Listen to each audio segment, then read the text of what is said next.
to have the function presided over by none other than the Commander-in-Chief of the Armed Forces, President William Ruto. The service's mission statement, of course, to develop disciplined and empowered youth and instill members of the service and staff with patriotism, loyalty, integrity, and commitment to duty and service for effective participation. There you have it, ladies and gentlemen. The President is already here, coming, of course, to preside over this function. I now hand you over to the official celebration. Let us cross over and listen in. Tumpungie mkono Mheshimiwa Rais wetu.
Basi hivi sasa mkuu wa gwaride hili Superintendent Hesbon Kuria akija mbele Mheshimiwa Rais kumwomba idhini ili apate kulikagua lile gwaride.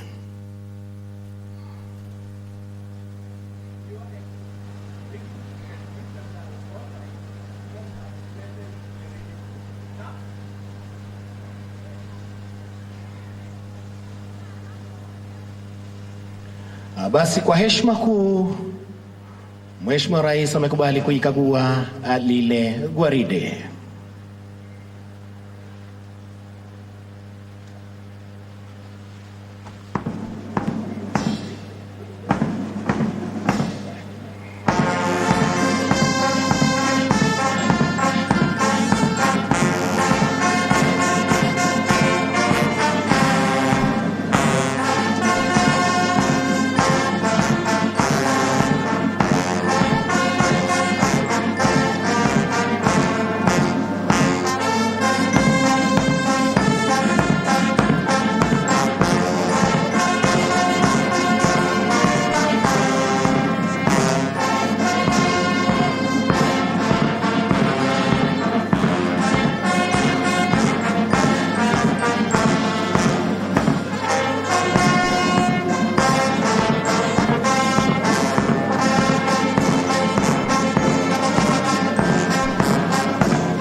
Basi baada ya Mheshimiwa Rais kuikagua lile gwaride, ni nafasi yake mkuu wa gwaride hili kumwomba idhini ili apate kuendelea na gwaride lake.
Basi wanaokuja hivi sasa mbele ya Mheshimiwa Rais si wengine ni waliofanya vyema katika taaluma mbalimbali ili wapate kuzawadiwa.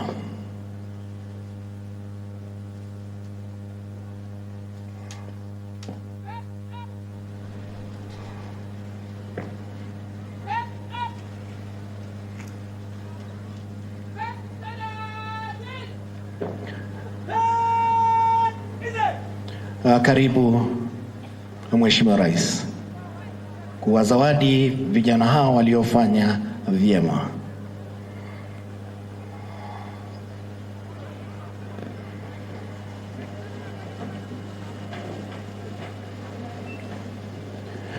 The best recruit all-round men, service number 235678, Agri James.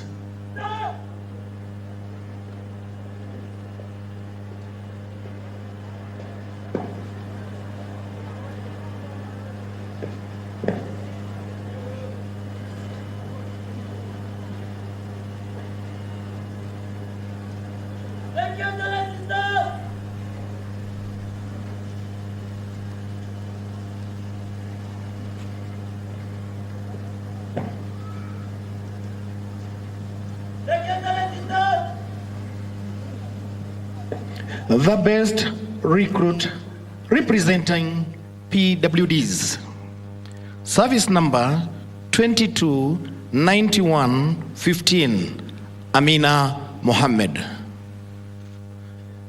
Amina Mohamed ni kati ya wenzetu walio na ulemavu wa kusikia na ndiye amefanya bora zaidi akiwakilisha wale wenzake.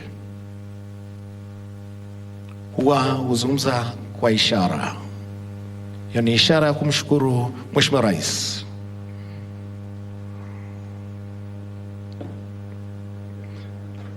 Asante sana. The best recruit in drills men, service number 227948, Francis Mwakina.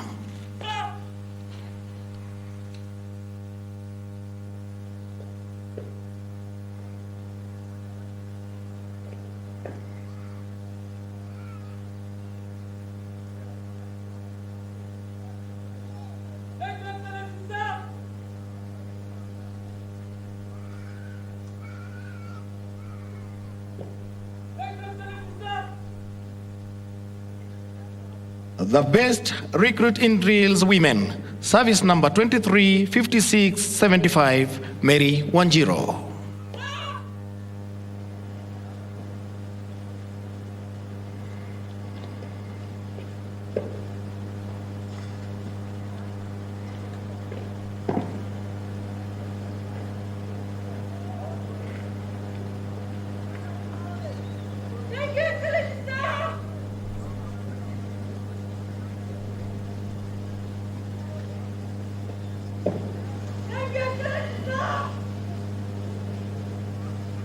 The best recruit in academics, men. Service number 226716, Owen Juma.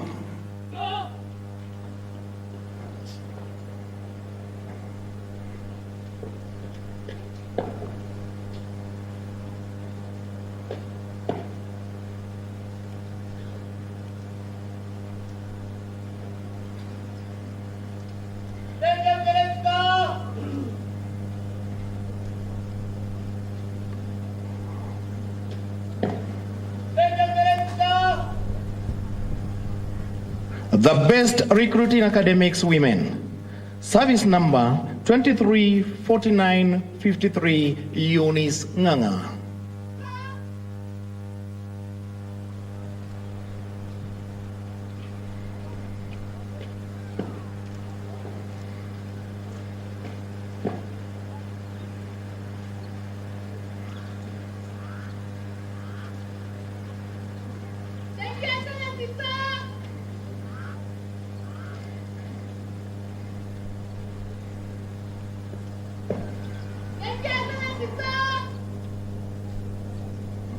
The best recruit in sports, men.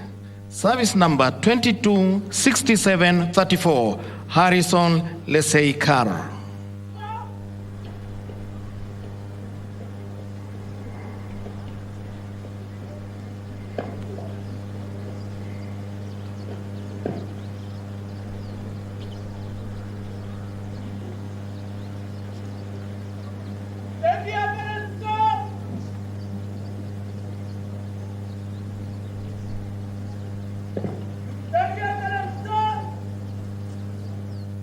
The best recruit in sports, women.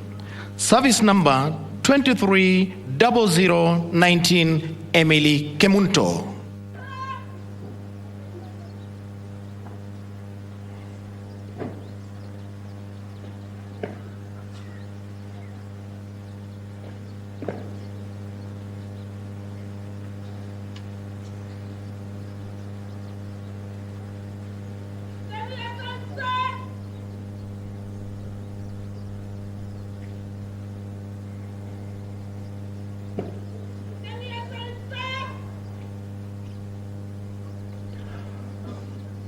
Officer representing the best company men. Personal number 2010-02-0094, Senior Sergeant Edwin Marindani.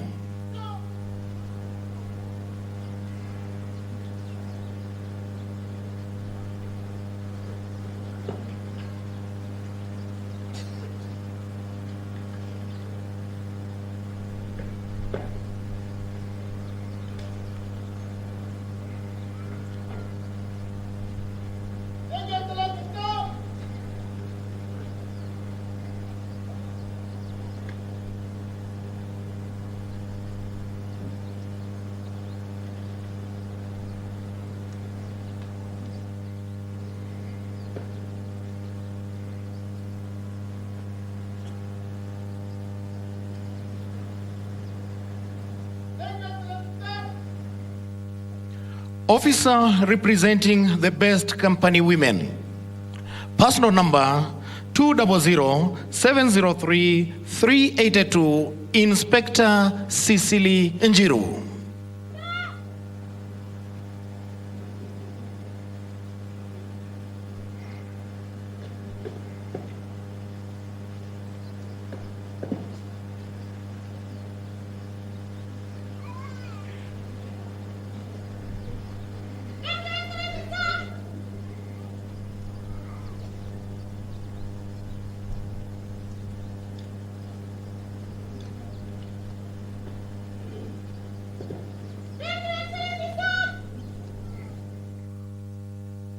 Officer representing the Best Brigade, Tausi. Personal number 200-703-3258, Chief Inspector Shakila Abdallah.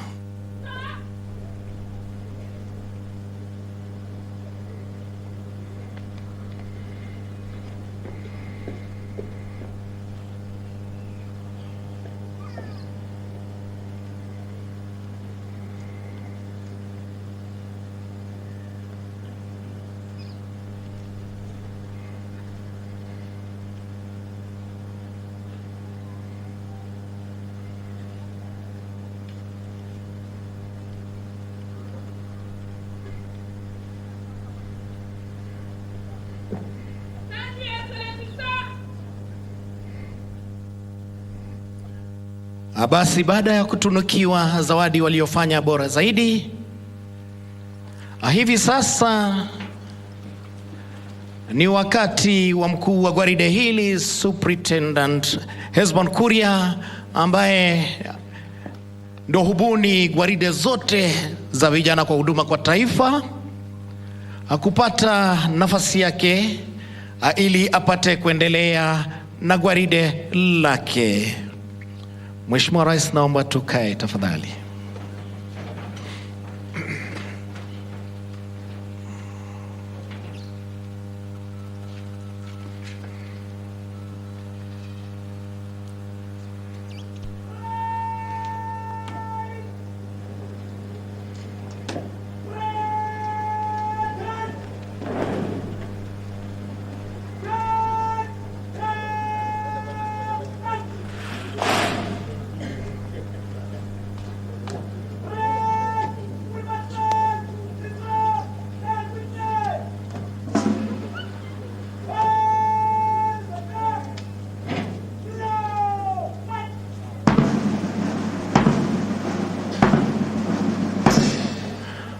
Basi kwa maridadi kabisa, gwaride limeng'oa nanga kwa mwendo wa kinyonga.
Basi kwa maradi kabisa contingent ya kwanza ambayo itapita mbele ya Mheshimiwa Rais imeondoka. Mheshimiwa Rais, watakaopita mbele yako ni hawa wanatoka katikati mwa uwanja.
Basi Mheshimiwa Rais, vikundi 6 vikiwa vimeondoka, kuna vikundi vingine vitaungana nao akisha kupita mbele yako Mheshimiwa Rais. So naomba tafadhali tuangalie watatokea sehemu gani ya uwanja huu.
Basi kwa maridadi, kikundi cha kwanza akipita mbele ya Mheshimiwa Rais kiongozwa naye Superintendent Hesbon Kuria akisaidiwa na Chief Inspector Pamela Simiu, Platoon Commander akiwa Inspector Benson Biwot.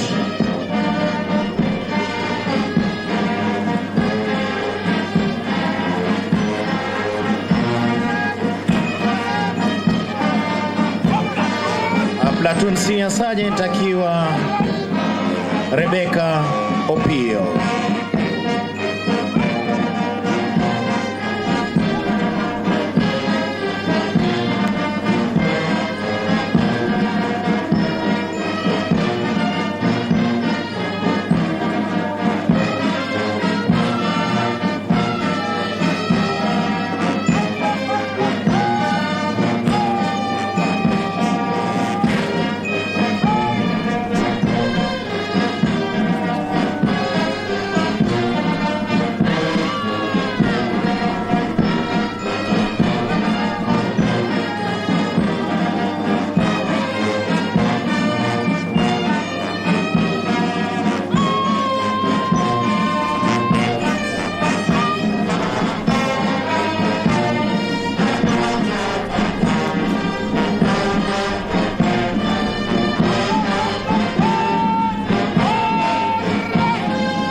Maridadi kabisa kikipita kikundi cha 6 kiliyochangulia kutoka.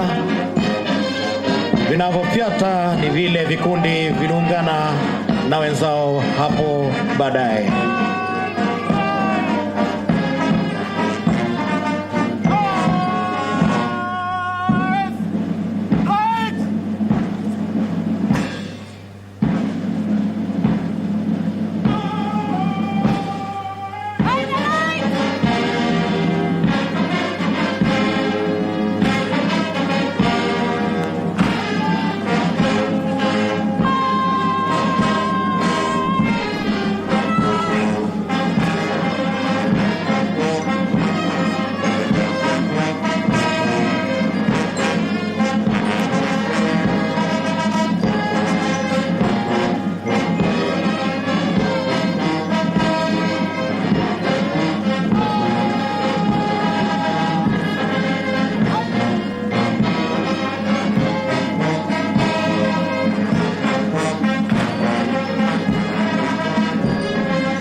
Maridadi kabisa, gwaride limebadilika kutoka mwendo wa kinyonga hadi mwendo wa kasi.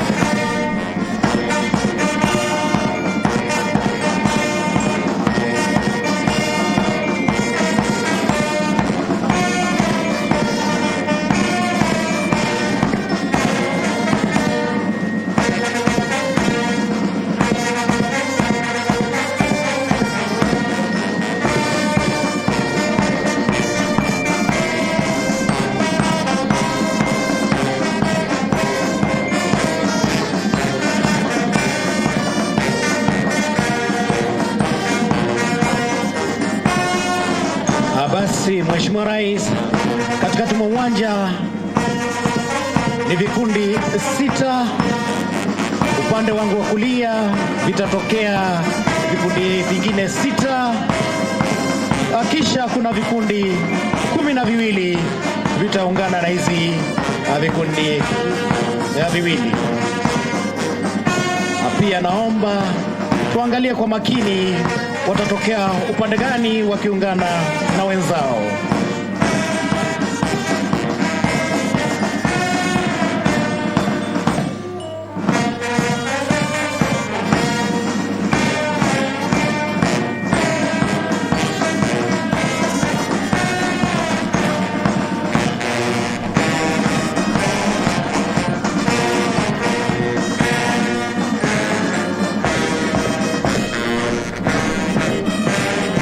Basi kikundi cha 6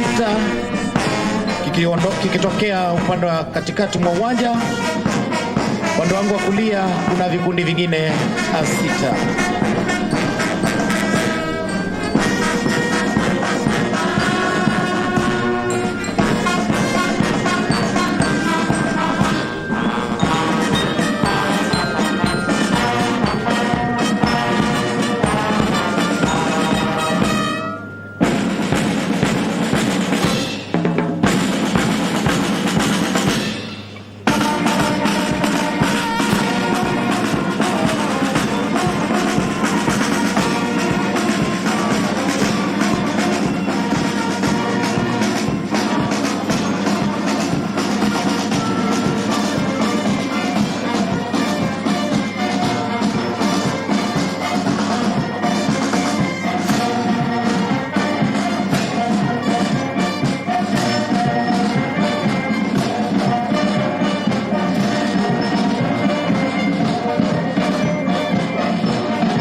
kabisa kikundi cha kwanza kikipita mbele ya Mheshimiwa Rais.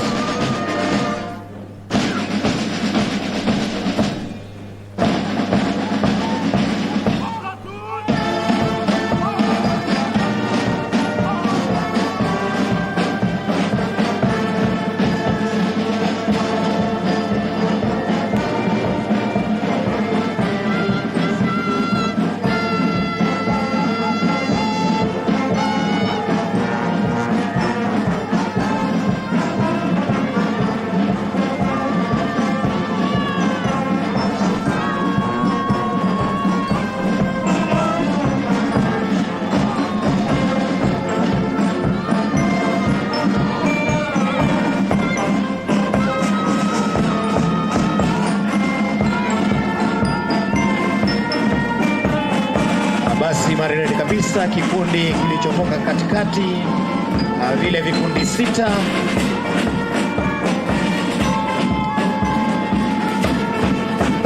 Tunaanza kikundi cha 7.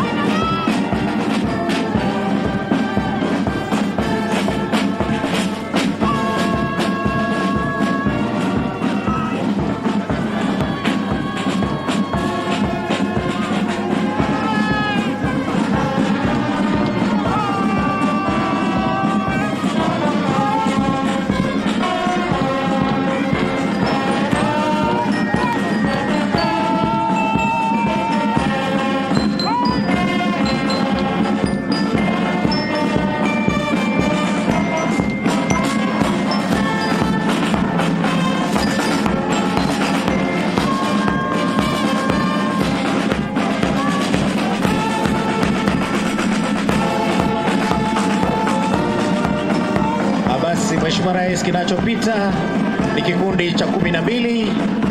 Tunaanza kikundi cha 13.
Basi kwa maridadi kabisa, kikundi cha 24.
Ni wakati wa kiapo cha utii ambako tutaongozwa nao wakuu wa madhehebu yetu. Karibuni. Oath of office. I do hereby swear by Almighty God that I will faithfully bear true allegiance to the President as the Commander-in-Chief of the Kenya Defence Forces and to the Republic of Kenya, that I will faithfully serve the President and the Republic as an officer of the National Youth Service, that I will obey all laws and lawful orders, regulations, directions and instructions concerning the National Youth Service, and I will discharge all the duties of an officer of the National Youth Service according to the law, without fear, favor, affection, or ill will. So help me God.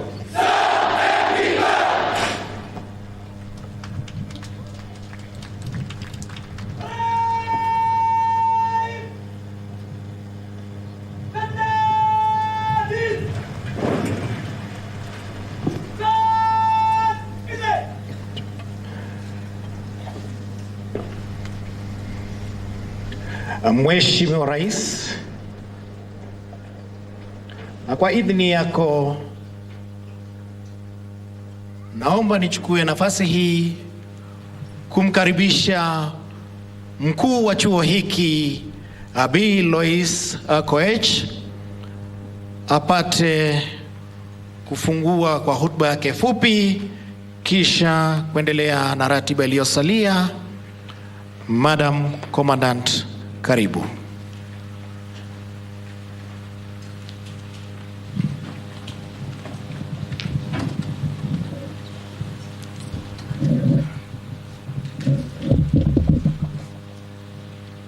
Your Excellency Honorable William Samoei Ruto, PhD, CGH, President of the Republic of Kenya and Commander-in-Chief of Kenya Defence Forces, Cabinet Secretary, Ministry of Public Service, Performance and Delivery Management, Honorable Moses Kuria, Chairman, National Youth Service Council, Lieutenant General Retired Njuki Mwaniki, distinguished guests, ladies and gentlemen.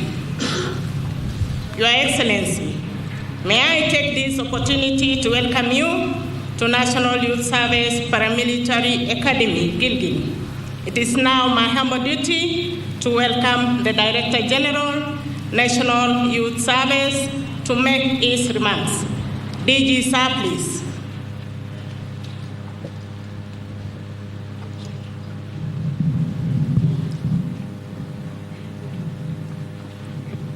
Your Excellency, Honorable Dr. William Samoei Ruto, PhD, CGH, President of the Republic of Kenya and Commander-in-Chief of the Defence Forces, Cabinet Secretary, Public Service, Performance and Delivery, Principal Secretaries present, Governor, Nakuru County, Chairman, NYS Council, distinguished guests, ladies and gentlemen.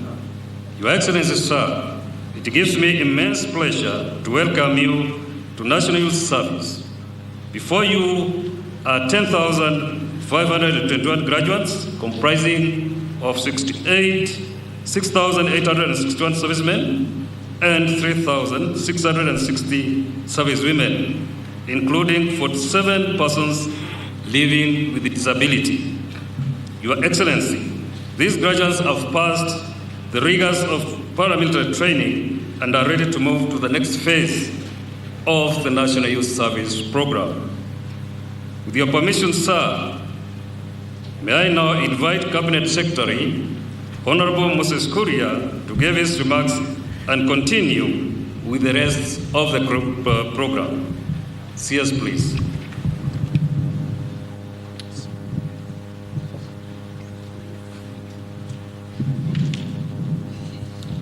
Your Excellency, the President of the Republic of Kenya and the Commander-in-Chief of the Kenya Defence Forces, the Chairman of the Council of the National Youth Service, Director General and all the Council members, the Governor of the County of Nakuru, Her Excellency Susan Kihika, Members of Parliament, led by the Chair of the Committee for Social Protection, Honorable Alice Nganga, servicemen, servicewomen, ladies and gentlemen, good afternoon. It is my pleasure to invite Your Excellency as you join us in this very important milestone in the calendar of the National Youth Service. If there is a true embodiment of the bottom-up agenda, it is the National Youth Service. The 10,000 servicemen and women who are graduating today from the paramilitary service training are drawn from all the 1,450 wards of the Republic of Kenya, meaning that we are truly the face of Kenya and truly the embodiment of the bottom-up economic transformation agenda. Your Excellency, the National Youth Service is based on 4 pillars that we are implementing. And what is in front of you today is pillar number 1 on the paramilitary training and regimentation.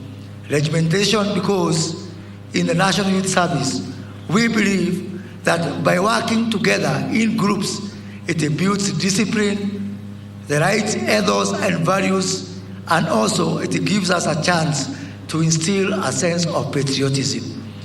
After here, we will now go to the next steps in that journey of the National Youth Service through the second pillar of national service, where these wonderful young men and women will be deployed to carry out several tasks in assisting our nation building. Our third pillar, Your Excellency, is based on technical and vocational training, where we are already working with the technical and vocational education training institution in further deepening the skill base and the technical base of the graduates who are in front of you today. And the fourth pillar, for which you have been extremely supportive as we embark on our engineering agenda, is a pillar of commercialization, where we say that other than just building a cadre of young men and women who are going to play a very pivotal role in nation building and rebuilding our country, that we can also create a service that is sustainable, that we do not have to come all the time and seek exchequer support. Your Excellency, from the support that you are giving us in kicking off our transformation agenda under the NYS re-engineering program, we want to promise you that in the passing out parade of the year 2025, we look forward to actually giving you a dividend check, having employed young people and having deployed them to useful commercial purposes and ensuring that we have an NYS that is self-sustaining, that can be able to also expand and include more young people in that service. Your Excellency, let me take this opportunity to very briefly thank your officers whom you have appointed for the overwhelming support that they have given us to involve the National Youth Service in several aspects of our nation building so that we can be able to absorb even more young people. I just want to cite some state departments who have come forward and agreed to your clarion call to support the National Youth Service. The State Department for Water and Sanitation, who have committed to involve the National Youth Service in building small dams and actually expanding the existing ones, desilting the ones that are not usable anymore, so that the National Youth Service can be at the forefront in ensuring that the country is self-reliant in matters of water. State Department for Irrigation, with whom we are already working in some areas, building 25 kilometers of a canal in the Tana Delta, ensuring that we participate in the irrigation of up to 10,000 acres that we are going to put into active use to also help our country in matters of food security. State Department for Wildlife, the Principal Secretary for Wildlife, Sylvia Musea, is here, who are involving the National Youth Service in building water ponds within our national parks and ensuring that we actually reduce the deployment cycle as opposed to the traditional way that we have been doing this job. State Department for Crops Development, who have already, we had a very successful exercise in the last 6 weeks where we have been harvesting maize seedlings in Kitale, in the ADC farm Kitale, and the CEO of ADC is here with us, where we have harvested 6,000 acres of maize seedlings that would have otherwise gone into waste. And by the way, we are not doing this for free. The Kenya Seed Company has come here with a check of 13.5 million shillings to pay these young people for our sweat. Just an example of one and many more things that we are going to do to make this service truly, truly sustainable. Your Excellency, the State Department for ASAL and Regional Development, who have come forward to involve the National Youth Service in building of the dams, and especially in mitigation at this time when we are grappling with the effects of El Nino.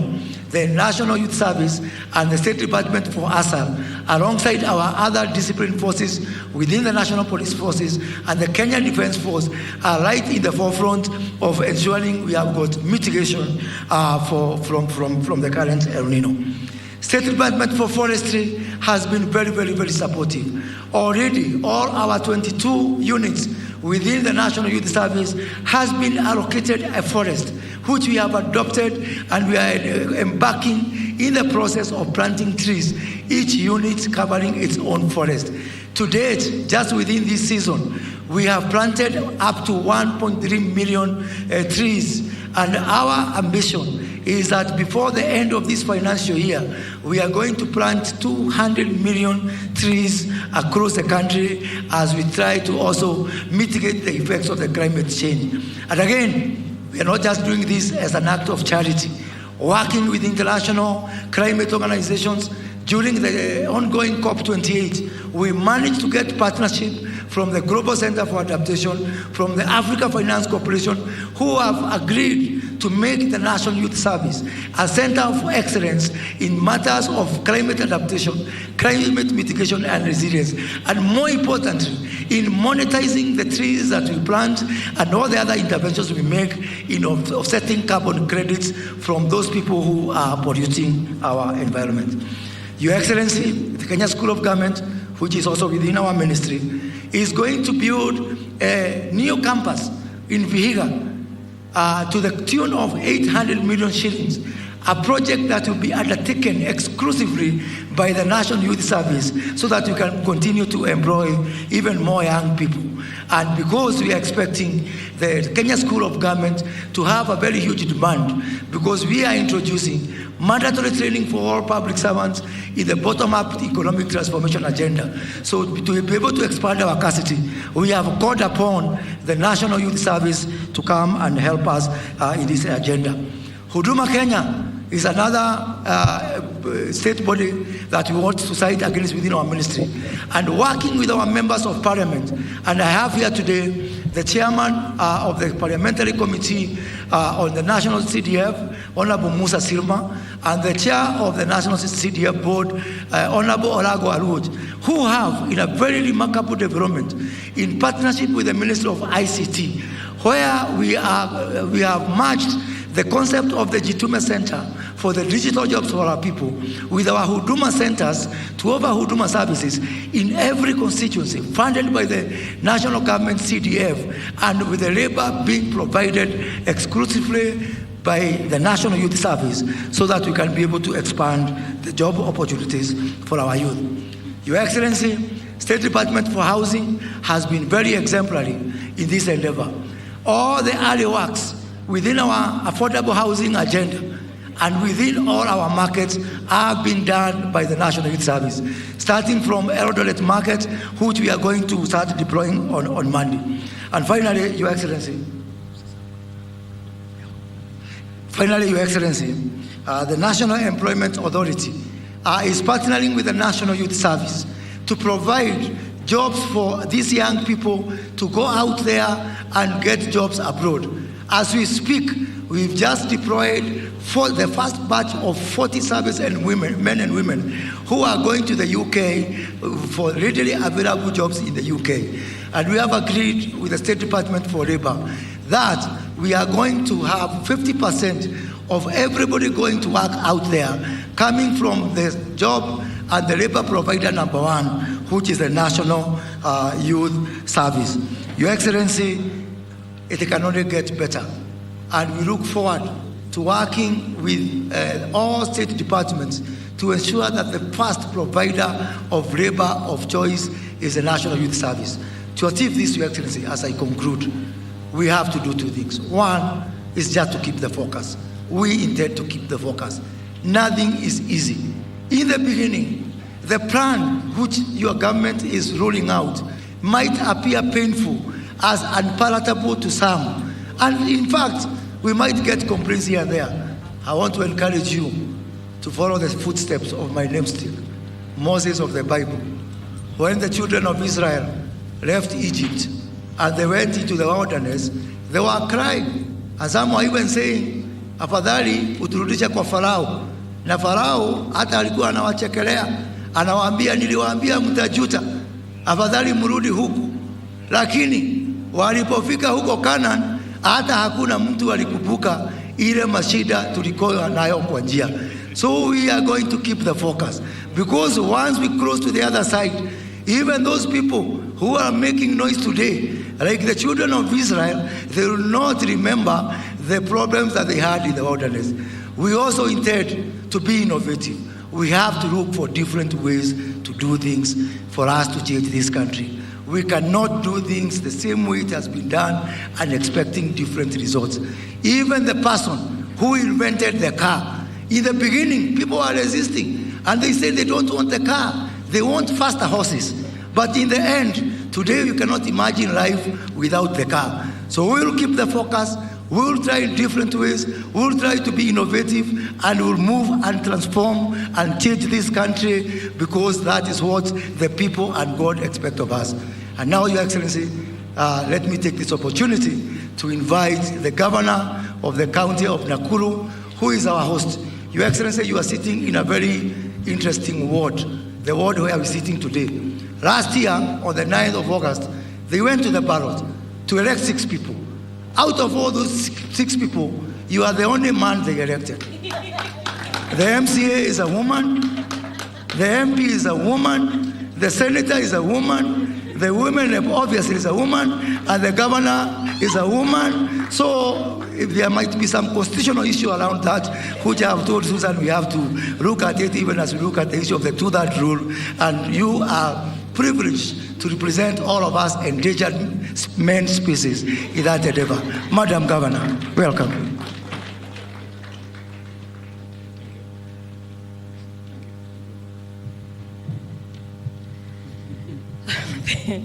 Thank you. Your Excellency, the President of the Republic of Kenya, Honorable Dr. William Samoei Ruto, also the Commander-in-Chief of the Kenya Defense Forces, Honorable Moses Kuria, the Cabinet Secretary, Public Service Performance and Delivery Management, Principal Secretaries present. We have, Your Excellency, let me recognize the presence of our area MP, Madam Speaker, Mheshimiwa Wangare. Let me also recognize the presence of Honorable Musa Sirma, who is from our neighboring county here and from Eldama Ravine. Recognize the presence of Honorable Alice Nganga, MP Thika.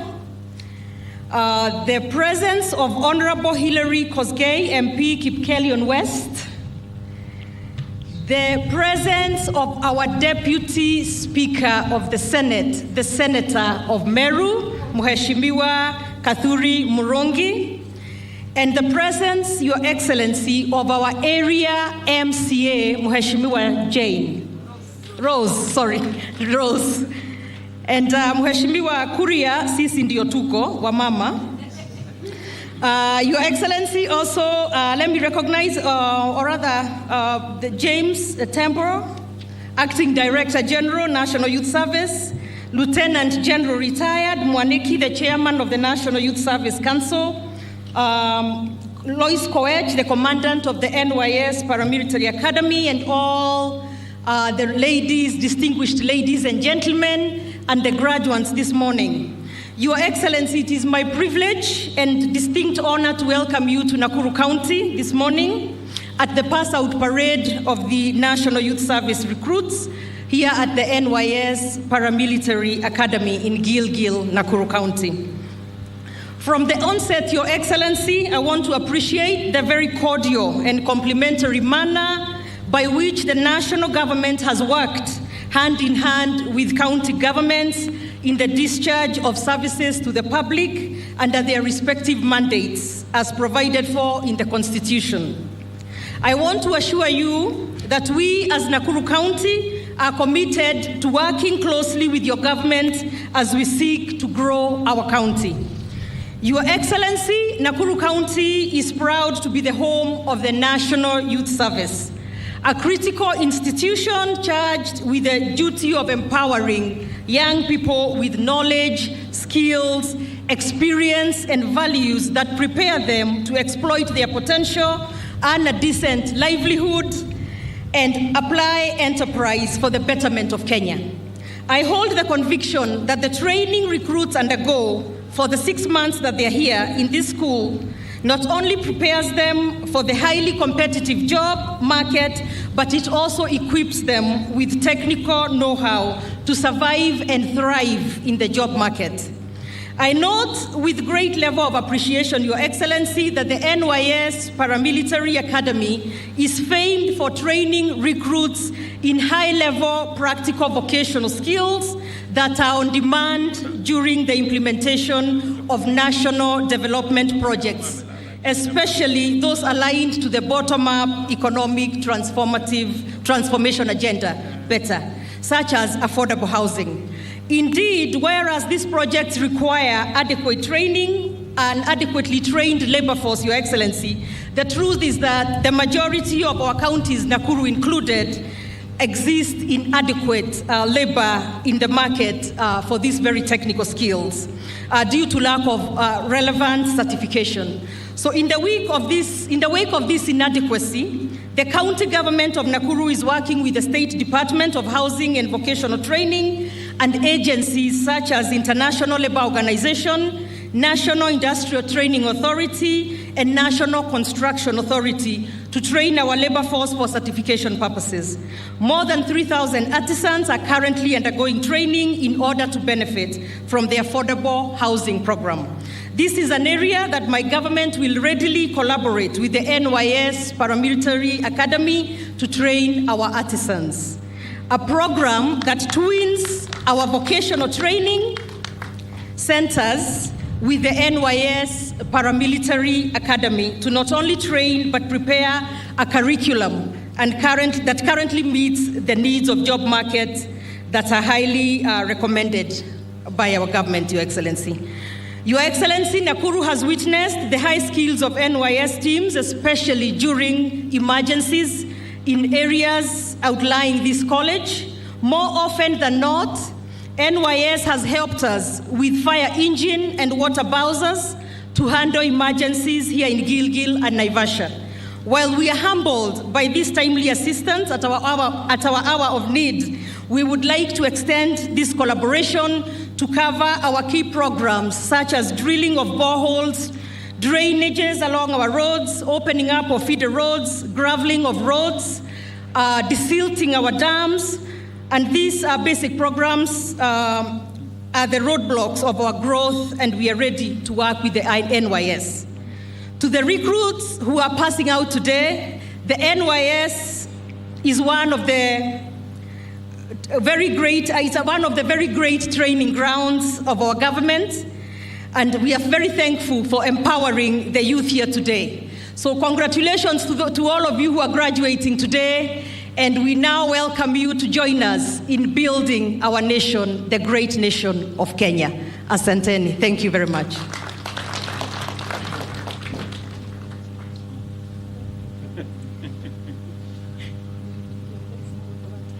It is now my singular honor, singular duty to invite the President of the Republic of Kenya and the Commander-in-Chief of the Kenya Defense Forces. Karibu, Your Excellency. Thank you. Asante sana, Mheshimiwa. Tafadhali tuketi chini wale mko na viti. Asante sana, Mheshimiwa Gavana wetu wa Nakuru, Mheshimiwa Moses Kuria, Waziri Usika, Principal Secretaries present, the leadership of National Youth Service, wazazi wote waliotembea katika sherehe hii ya muhimu, na graduates, distinguished guests. Kwanza mimi nataka nipongeze wasimamizi wa NYS, mwenyekiti, Director General na kamati yote na wale officers wote walioshiriki katika mafunzo ya hawa vijana wetu wa Kenya. And I am glad to be here as we celebrate the achievements of our youth in their preparation to serve their nation and mark another important milestone for the National Youth Service community who have made this event possible. An event like this is particularly important because its role in reminding us of the substantial reasons we have as a people of Kenya to be hopeful about the future despite the challenges we face. Old and familiar threats of war, conflict, insecurity, underdevelopment, famine, disease, and crime have been joined and intensified by terrorism, transnational organized crime, pandemics, and climate change. Consequently, states around the world are combating these threats to a great extent, with an increasing number struggling at enormous cost on livelihoods and economic development. Under these conditions, high rates of population growth have not only increased the number of citizens overall, many national populations of developing countries grow younger by the decade. Our continent now has the world's youngest population with a median age of 19, and 25 countries with the youngest median age are in Africa. What this means is that the youth are no longer just an indispensable component of society. They define the basic character of our nations and determine the direction and speed of our journey into the future. Depending on the effectiveness of the measures taken to prepare for the present and future, young people are likely to inherit the problems that bedeviled older generations and struggle under their worsening impact. This is the essence of the two contrary perspectives of Africa's youth phenomenon. On one hand, there are opinions which see in the population explosion the threat of serious instability on account of having too many young people who are unemployed and vulnerable to various socioeconomic, health, security, and climatic shocks. To this school of thought, the young people represent a ticking time bomb, which will explode sooner or later into a myriad of acute socioeconomic and political problems. On the other hand, there are perspectives which see in the youth a stronger capacity for effective harnessing globalization, innovation, and leadership in newer, more positive directions. Contrary to the youth bomb perspective, this standpoint perceives the runaway budding of our population as a singular opportunity to harness a demographic dividend by utilizing the youth as an agent of harmony and stability, frontline actors in combating various threats, drivers of greater productivity and intensified competitiveness. Both perspectives are right. If we carry on with business as usual and neglect the imperative of taking extraordinary measures to transform our economies in order to give millions of young people a better chance to build stronger nations, we will definitely have a serious crisis in our hands. The difference between the two scenarios depends on how intentional, how ambitious, urgent, and futuristic the development agenda is. It is clearly evident that for a few decades now, Kenya has been firmly and emphatically committed in investing significantly in a future that will exploit the demographic dividend to drive national development agenda. This is for a while now. Primary education has been free of charge, with huge subsidies in secondary education and even university education under the bottom-up economic transformation agenda. The bottom-up economic transformation agenda will not implement itself.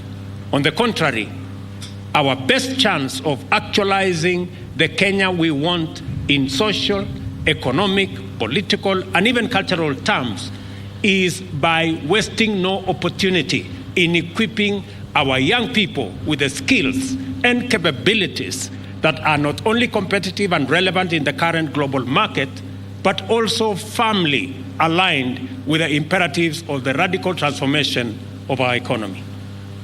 Our review of the CBC, increase of teachers, infrastructural expansion of learning facilities, development of technical and vocational education and training institutions throughout Kenya represent one side of the positive interventions aimed at securing the greatest share of youth dividend to power national growth. The other component of these measures are strategic interventions set out in the bottom-up economic transformation agenda in order to significantly enhance the productivity of labor across 5 priority sectors, create millions of jobs for young people over the next 10 years, provide necessary infrastructure and support for them to engage in innovation and creation, as well as other forms of employment in the digital economy.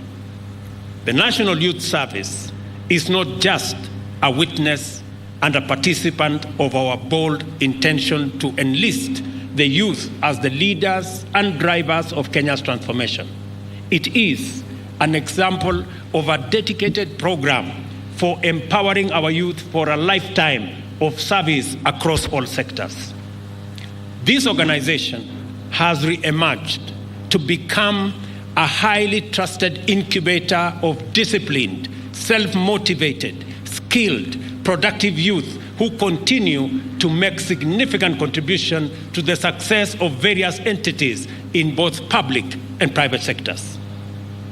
I think the examples given by Minister Kuria in the collaboration with various state departments speak volumes of the capacity and the potential of NYS to power the transformation of our country. Thanks to the dynamism of the National Youth Service, the graduates of this institution are much admired, effective workers in every field, from agriculture to national security and administration, as well as building and construction, research, development, and innovation. Because of the rationalization of learning pathways in tertiary education, a number are also finding themselves on their way to careers in highly competitive domains. Recognizing the place of youth in national transformation in general, and that of NYS in powering the plan in particular, we have embarked on a strategic re-engineering of the National Youth Service to enhance the capacity of the institution to take up greater numbers of trainees, position it on the path of financial sustainability through revenue generation, thereby creating the conditions to support the expansion of enrollment to 100,000 young people annually in the next 5 years. Let me repeat that this year, we are graduating 10,000 young people from this field. Next year, in the first cohort, it will be 15,000. In the next cohort, it will be 15,000. So next year alone, 30,000 young people from across Kenya will graduate from NYS as we position NYS as the incubator for all other arms of government. And let me report here that when I was here last year, I did commit that we were going to include the National Youth Service in the review of salaries and working conditions of both the police, the prisons, and I committed that we are going to include the NYS, and we did. Let me confirm that as the report was presented to me and to government, National Youth Service, beginning the next financial year, for 3 years, their salaries will be increased by 40% going into the future. Let me also confirm that I have approved the modernization and the re-engineering of National Youth Service so that in February next year, we will have an additional 200 cadets that will be trained to enhance the capacity of National Youth Service to train more servicemen and women as we use NYS to grow the pool of young people that are job ready, that are ready to take up responsibilities in different sectors. Additionally, another 500 servicemen will be trained to join staff of the National Youth Service, again in the effort to ensure that National Youth Service has the men, has the women to assist NYS train more young people. Vile tutakuwa tunaongeza wale watakuwa wanakuja hapa NYS, na nimesema ya kwamba kuanzia Februari mwaka unaokuja, hawa vijana kutoka Kenya mzima namba yao itaongezeka kuwa 15,000. Enrollment ya mwezi wa 8 mwezi ujao, mwaka ujao itakuwa 15,000 ingine, na polepole kwa miaka 5 tutakuwa na vijana 1,100 kila mwaka watakao shiriki katika mafundisho ya National Youth Service. Vile vile nimesema ya kwamba ili kutumia NYS as an incubator, the National Security Council has decided that going forward, all security recruitment, 80% of all security recruitment will be from the National Youth Service. Wale vijana wote sasa tumeamua kama baraza la usalama katika taifa la Kenya kwamba wale wote watakaoajiriwa kwa jeshi la Kenya, kwa polisi wa Kenya, Kenya Forest Service, Kenya Wildlife Service, 80%, 80% watakuwa hawa vijana ambao wamefuzu kutoka National Youth Service. Vile vile tumekubaliana ya kwamba National Youth Service katika ile harakati ya kupanga vijana watakaoenda kufanya kazi katika nchi ya nje. Already we are concluding negotiations with Germany. We are concluding negotiations with Saudi Arabia. We are concluding negotiations with another 8 countries on export of labor. And the National Youth Service is going to be the central organization for pre-deployment training so that Kenyans understand what they need to do when they go out for work as labor that is exported from Kenya. Let me also confirm that as part of the modernization of National Youth Service, which we have agreed will be underway, NYS is going to participate in many fields in making sure that they support civil works, as has been said, in the housing program and in many other programs, in dam desilting and many other programs. NYS is also going to participate meaningfully in growing food around Kenya because they have the capacity to do it and they have done it in a very exemplary way.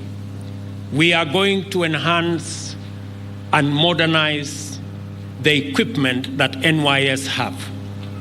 As part of that modernization program, the negotiations I had with Prime Minister Modi last week of the $250 million that we negotiated for agricultural mechanization, 50 million or 7.5 billion Kenya shillings is going to be made available for agricultural mechanization of the National Youth Service. I am therefore instructing the Minister, Moses Kuria, to liaise with Minister Professor Ndungu to facilitate the expedition and expeditious plan to make sure that NYS benefits from the facility that we negotiated last week with the government of India.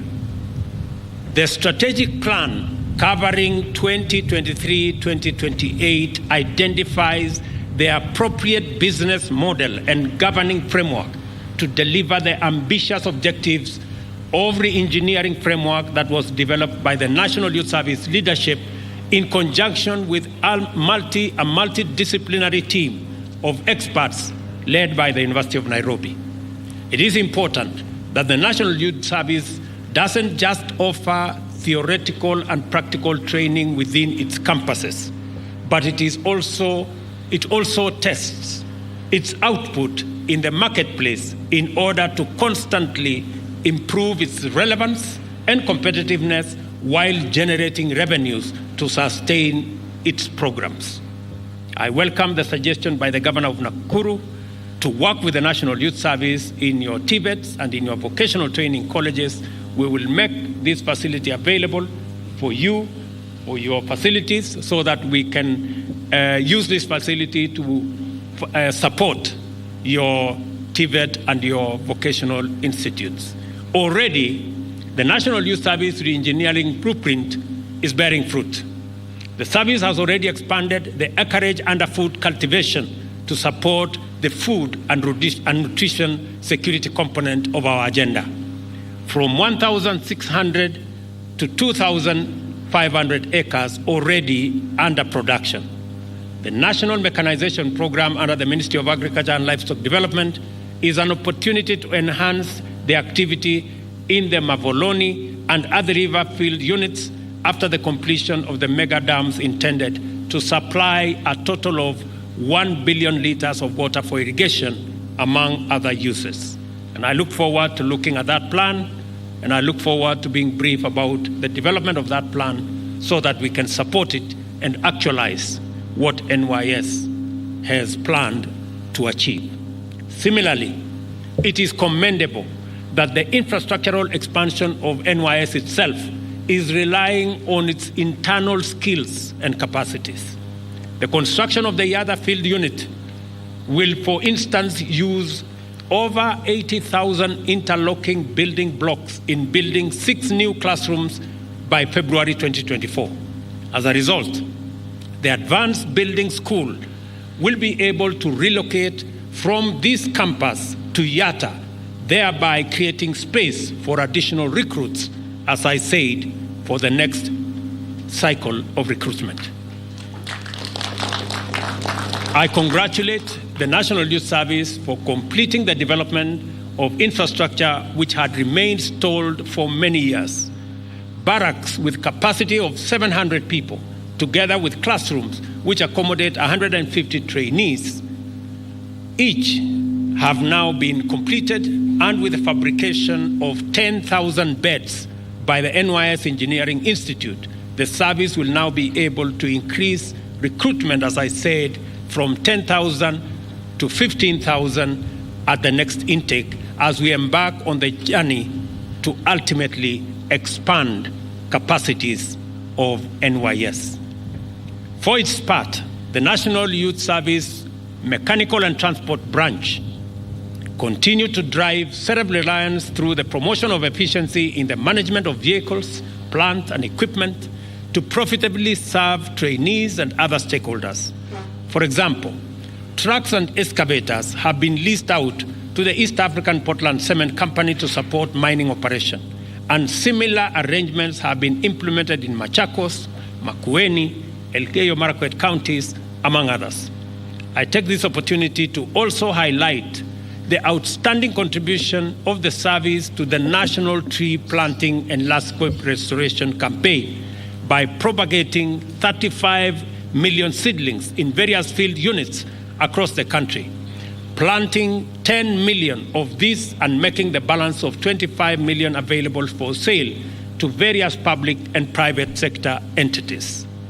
It is commendable that the service has committed the revenues generated from this exercise to the propagation of 3 tons of seeds of assorted species to the tune of 50 million seedlings by June 2024.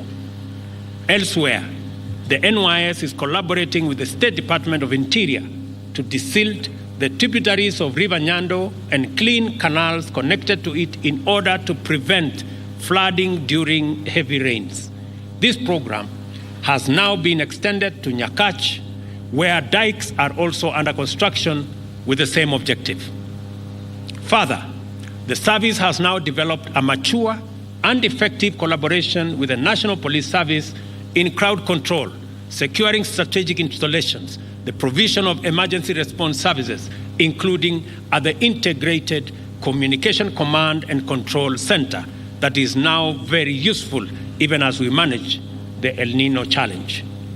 These examples demonstrate how busy the NYS is in meeting the great demand for its capacities in many sectors, and therefore its emerging role in taking our young men and women to the center of productive involvement in national transformation.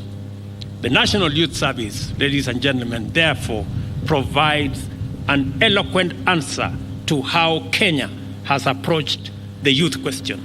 We are systematic, intentional, and determined to succeed in equipping our nation's young people with capabilities and capacities to contribute effectively to the radical socio-economic transformation of our country by developing their knowledge, skills, talents, and abilities to make sure that not only is every single Kenyan youth productive, but that they are competitive enough to hold their own anywhere in the world.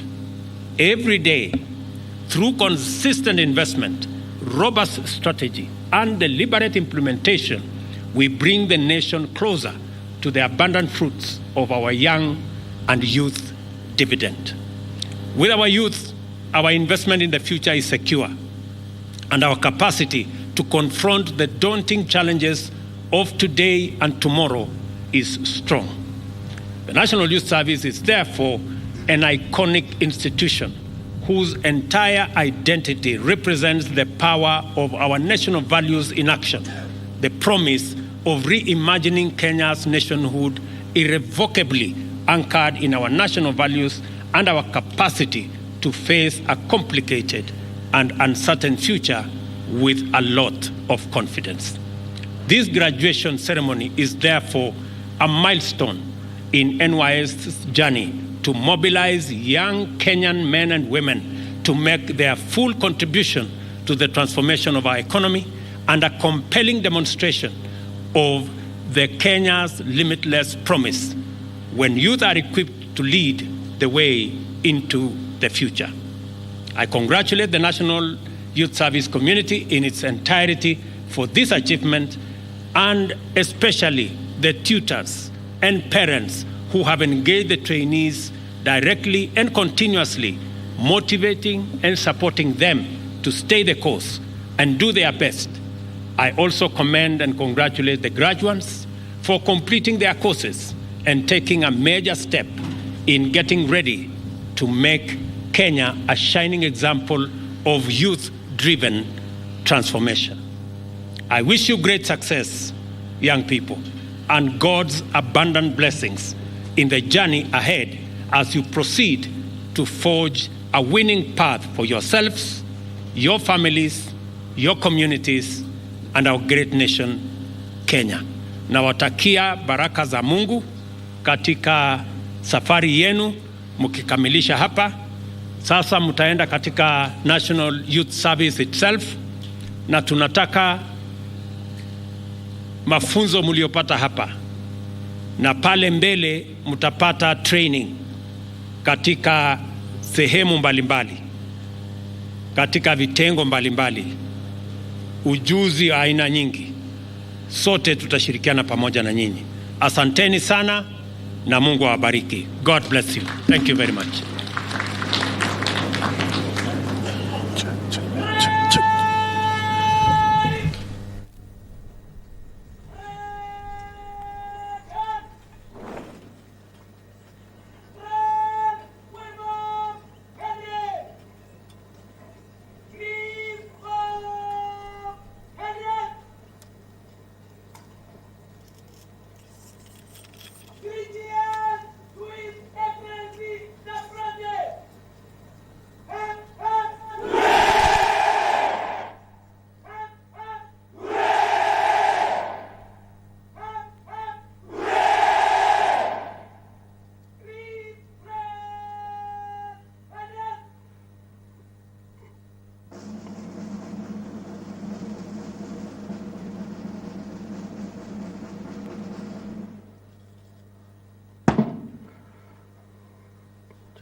Basi baada ya shangwe tatu kwa Mheshimiwa Rais, ni wakati wake mkuu wa gwaride hili kuja mbele ya Mheshimiwa Rais kumwomba idhini ili apate kuliondoa gwaride lake uwanjani.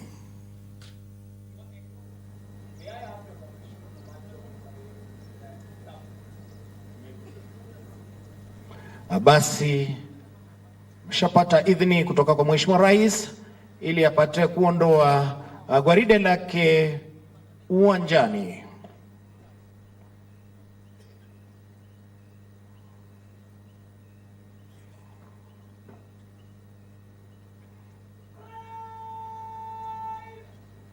Mheshimiwa Rais, naomba tukae tafadhali.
Mheshimiwa Rais, wakiwa wamejiunga katika makundi ya battalion. Battalion ya kwanza ikiongozwa naye kamanda wa gwaride Superintendent Hesbon Kuria, wakipita mbele yako hivi sasa, tayari vijana hawa wakiwa wamejiandaa kulijenga taifa letu tukufu, taifa la Kenya.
Mheshimiwa Rais, inayopita mbele yako hivi sasa ni battalion ya 6.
Mheshimiwa, inayopita hivi sasa ni battalion ya 21 kati ya battalion 24 ambazo zinatoka uwanjani kwa ajili ya utayari wa kujenga taifa.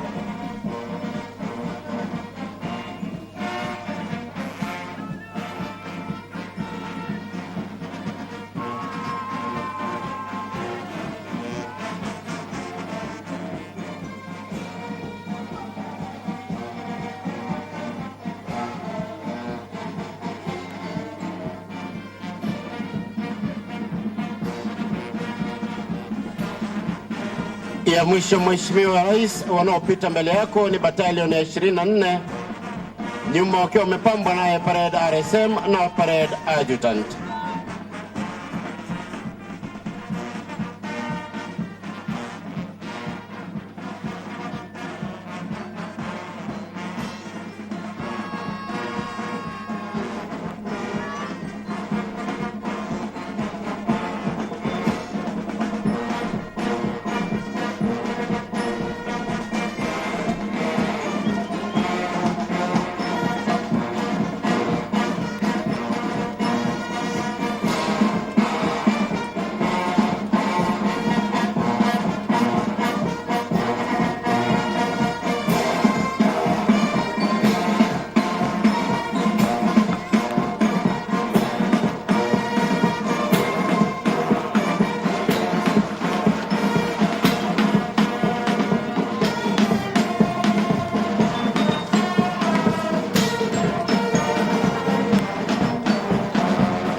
Basi Mheshimiwa Rais, anayekuja mbele yako ni mkuu wa gwaride hili ambaye ndio hubuni gwaride zote za vijana wa huduma kwa taifa.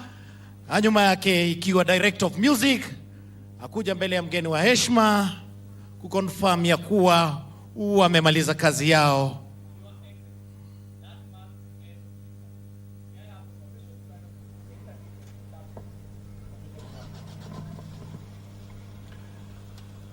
Basi wakiwa na Director of Music wamemaliza kazi yao kwa vizuri, tunao wakaribisha sasa si wengine ni ule mchezo wa kunyamaa ama silent drills.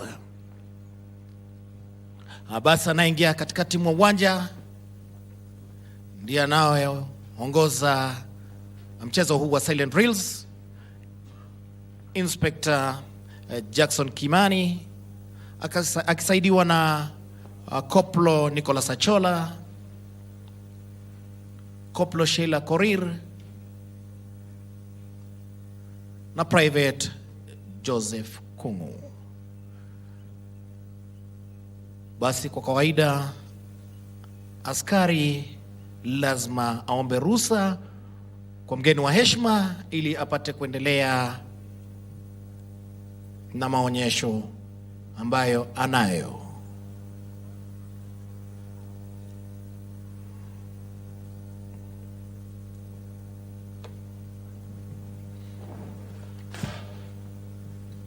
Basi kwa maridadi kabisa, vijana hao wakiingia wakiwa vikundi vinne, kiona maonyesho tofauti tofauti.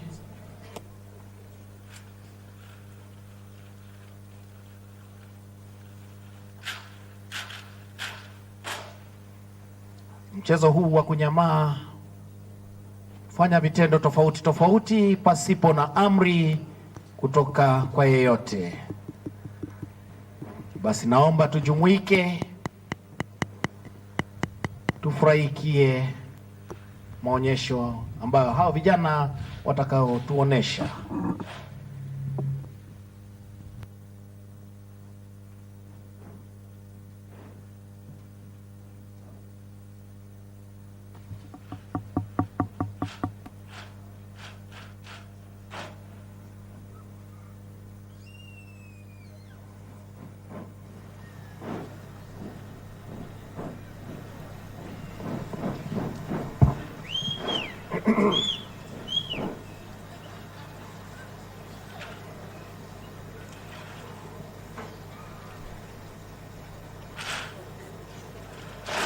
Basi wakija mbele ya Mheshimiwa Rais kuomba idhini ili waanze rasmi maonyesho hayo kwa maridadi kabisa, wakija mbele ya Mheshimiwa Rais.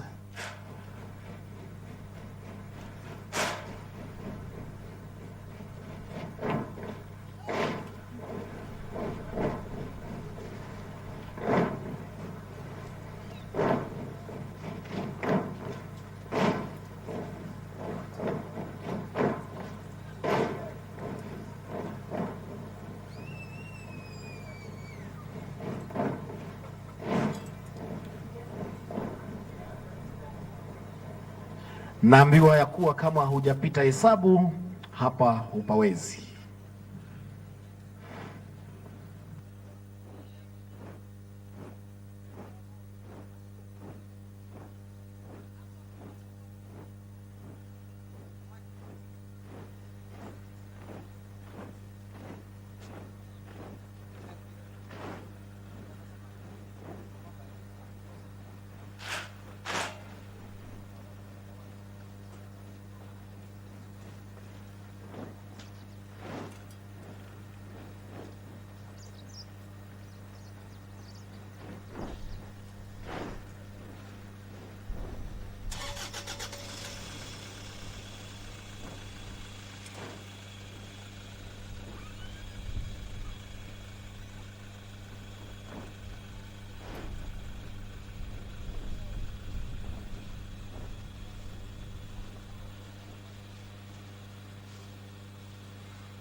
Basi kwa maridadi wakielekea upande ule mwingine kuchukua wakuu wao ili kuja mbele ya Mheshimiwa Rais kumwomba idhini ili wapate kuondoka uwanjani.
Basi asante sana, tuwape makofi vijana hawa.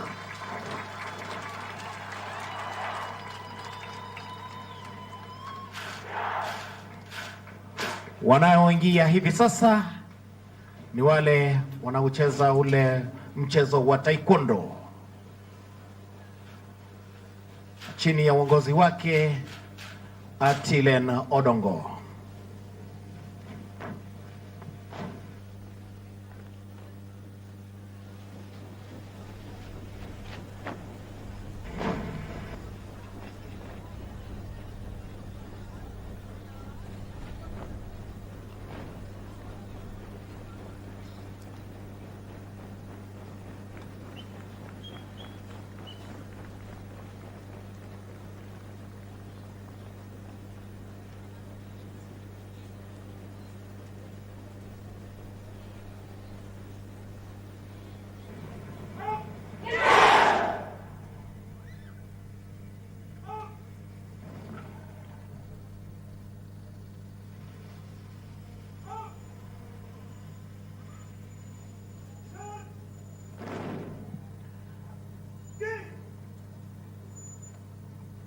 Omba ruhusa ili apate kuanza mchezo huu wa taekwondo.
Atumpe makofi tafadhali, asante sana.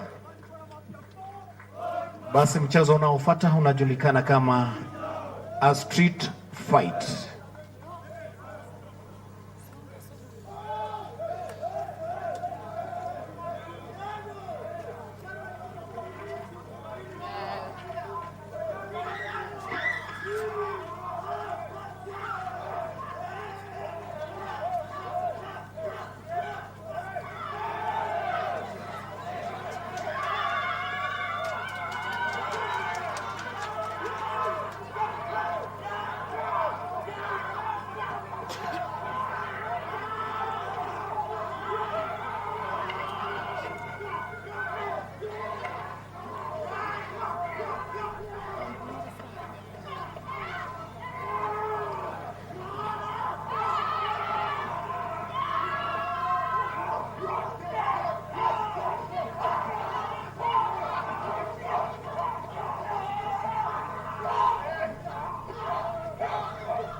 Basi tunaambiwa strength of a woman.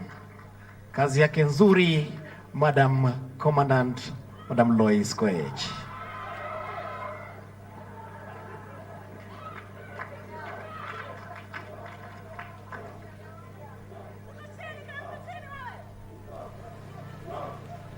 Basi wanaoingia hivi sasa si wengine ni bodybuilders, vijana wetu wa hapa hapa.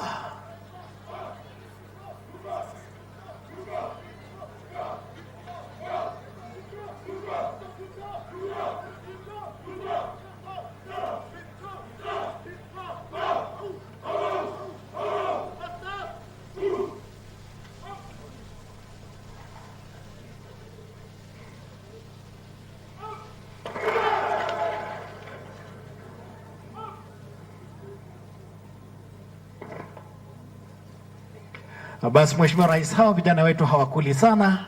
Naomba tuchukue calculator zetu, huwa wanakula kilo 400, tugawane na hawa vijana tujue wanakula kilo ngapi kila moja.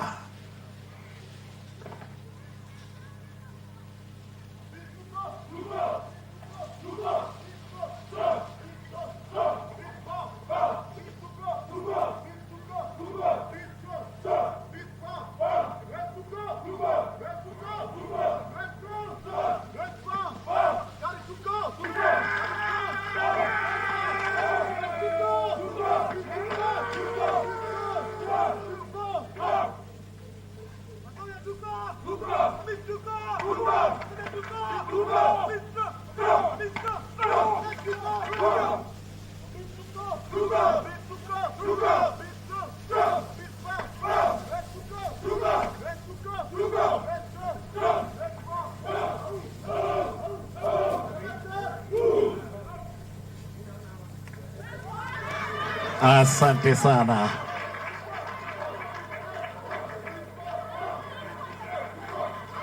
Basi wakiwa wamemaliza,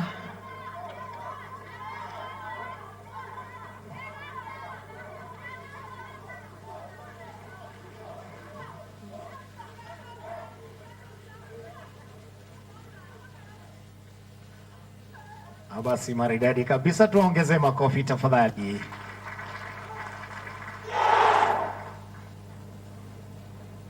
Mchezo unaofuata unajulikana kama breakings.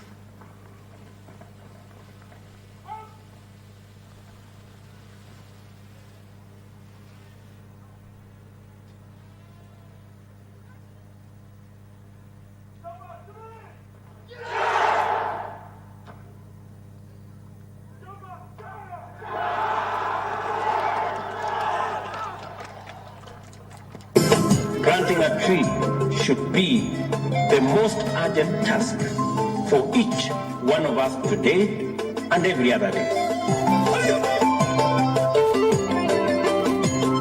To change the world today, plant a tree, then do it again and again and again.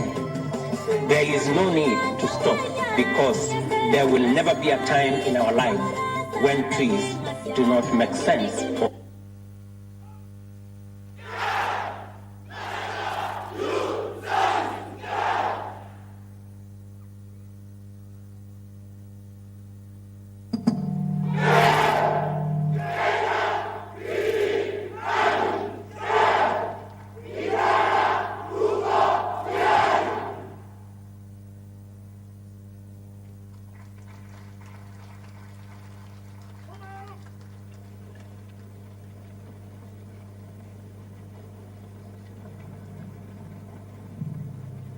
Basi wakimalizia, mkuu wao ni nafasi yake kumwomba Mheshimiwa Rais idhini ili aondoe vijana hao wa taekwondo uwanjani.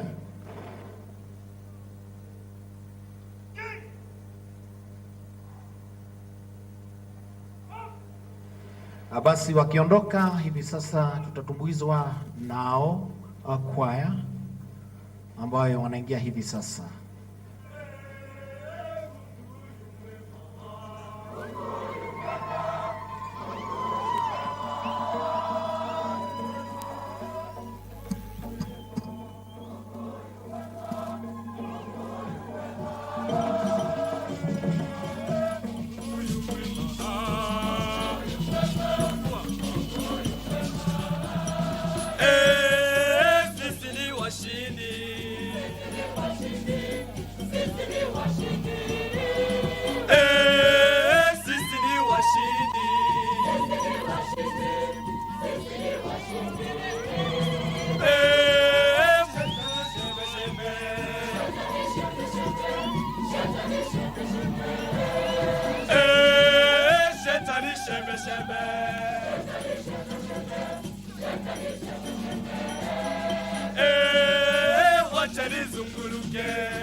Excellency, mimi ni mtu nimetumia pesa, ni venye sijabeba, otherwise ningewa-spoil hapa nyinyi wote. Ask these people here. My father Professor Andingo Japesa aliuza shamba kunipeleka shule, and of course he hired a Mercedes Benz akanipea 100,000 to lubricate my moods to be in school. When I was called to join Nakuru campus kusomea mechanical engineering, acha a day before shule ifunguliwe, saa hizo niko pale Nakuru hostel, nimebeba 500,000 school fees, pocket money na rent. Saa 6 usiku shetani akaniita mkutano, akaniambia, Otis, do you know you can be rich faster with that 500,000? Nikamuuliza how? Akaniambia, angalia Ochikacha. Yenyewe nikasema hii idea is very legit. That was the end of me with that mechanical production. Kidogo kidogo nikafungua account platform zote kama Otis Billionaire, TikTok, Otis Billionaire, WhatsApp, Otis Billionaire, IG, Otis Billionaire. The next day nikapiga luku na hizo pesa zote. In fact, Your Excellency, I even hired a V8. Hiyo siku ungeniona, you could have confused me with your PA. Kidogo kidogo nikaingia kwa cameraman. Hiyo post niko breakfast Singapore. Hiyo nyingine weka niko lunch Manchester. Hiyo I was in Paris for dinner, and within 3 months I had garnered 1 million followers. Everyone wanted to be like Otis Billionaire. In fact, I've attended all international meetings with Linux Production. Ask Zuckerberg, and if you're doubting, confirm from Bill Gates. Hata najisumbua. See, Your Excellency, juzi tumekuwa na wewe Germany, courtesy of this international digital and locomotive communication device. In fact, you are my follower. Na sijambia mtu, ana siringi. 3 semesters down the line, I had used 1.5 million from my father's account, chasing success online. No endorsement, no returns, no transcript. My father was mad at me. Hapa nikaona kitaniramba, ikabidi nipande gari nirudi Nakuru. Niliposhuka pale karibu na stadium, got off my phone to call my friend Jonte. Nikasikia pa, na hivyo ndo venye nilitokwa simu. They only left me with my ID and Form 4 certificate. Don't forget that 1 hour ago I had posted in my handles that I was in a closed door meeting with CS Moses Kuria, pamoja na Her Excellency Governor Susan Kihika, together with NYS Director General Afande Tembur, tukidiscuss venye my youths wanafaa kujoin NYS to take up these technical courses to implement on the bottom-up agenda. Hey, every youth were calling out my name.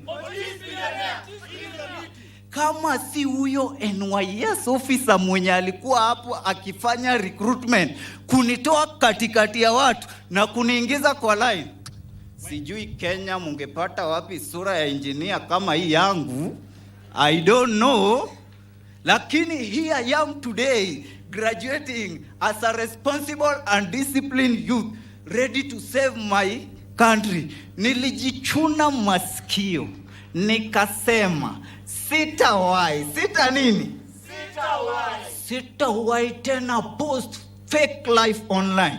Lakini ukisema twende pale JKIA job, hiyo nitapiga na ni post. Ama useme twende na CS Moses Kuria pale Huduma Center, sini job, nitapiga na ni post. Ama sahi useme watu wa media watupige picha, hiyo I'll post, sini reels, si wanakuona. For more information, log in at www.nationalyouthservice.go.ke. Mr. President, see you log in. Mamba sasa nikangaja, tunaiona faraja. Nilauko, babazuko, sabatuko, tunapiga babaziko. Nyuma kwetu ni mwiko, NYS ni siku yetu. Tunaanza kujikongoja, mwendo wetu moja moja. Makofiti, maborini, maborini, madhubuti, utafiti, katikati, exit, hatuna hati. NYS ni siku yetu. Tuna furaha sihaba, siku yetu imefika. Kwa baraka za Maulana, training tumemaliza. NYS tulikuja, mafunzo kuyapokea. NYS, leo ni siku yetu. Kwa rais wetu mpendwa, chapakazi wa taifa, shukrani twazitoa kwa kazi kubwa uliofanya. Bila kusahau mama mboga, boda boda na talanta kwa vijana. Kitini amekaa, hatutaki atoke. Our able president ni handsome, je, mwamuonaje? Bila kusahau Director General, kiongozi anaimara, kwa kweli hana mambamba. Vijana kutuwezesha, NYS kipambania. Ni fahari tunajivunia kwa uongozi wako bora. NYS, leo ni siku yetu. Huduma yetu ya tubamba, vijana tupo sambamba. Kwa heshima tuko bomba, kilegea takuramba. 80% kazi kwa idara, ahadi tuamini utatimiza. Sina mna hiyo wangwana. Idara yetu kwa hakika mengi imetenda, mafunzo kutupea bila hata kulipia. Twajivunia sihaba, askari tumekuwa. We say no to ujinga, na si mbele twajitoa yetu Kenya kuijenga.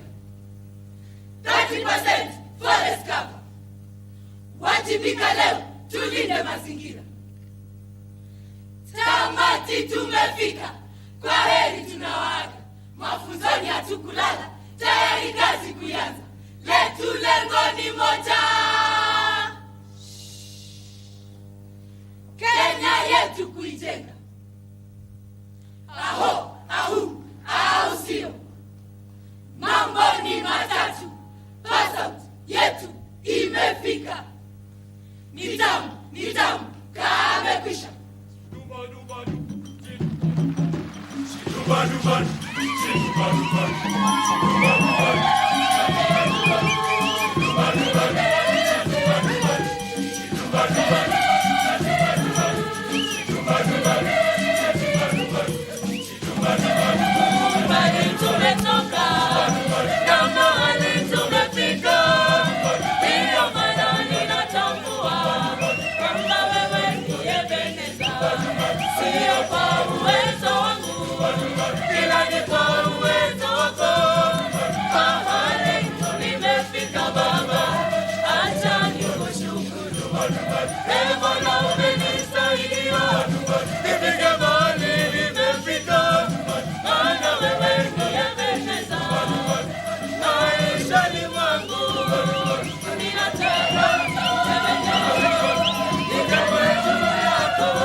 Uchuki kamwe.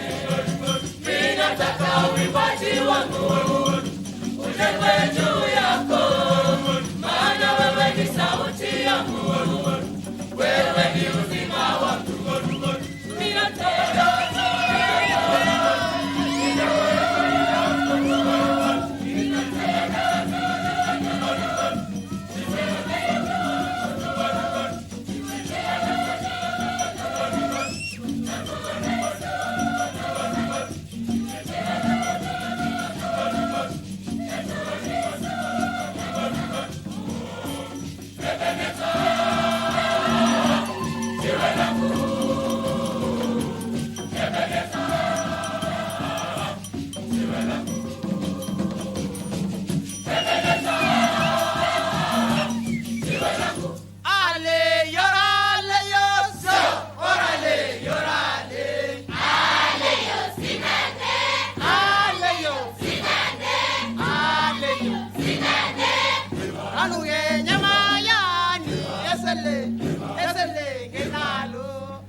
William Arap Ruto.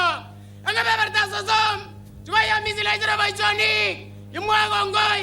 Kimwa bayagole. Magdorok tatu. Jaga tumuren. Kimwa gongoi bara.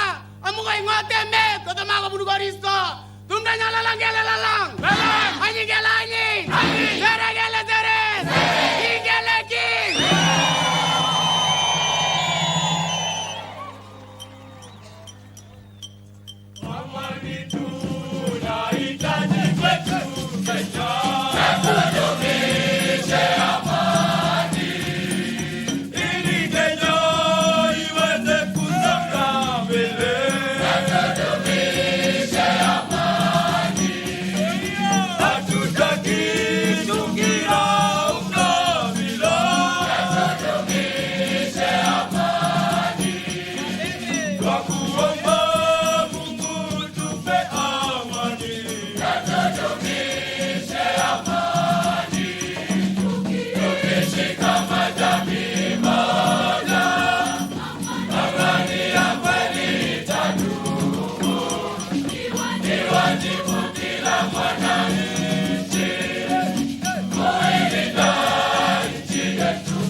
Languna washauri tujenge Kenya.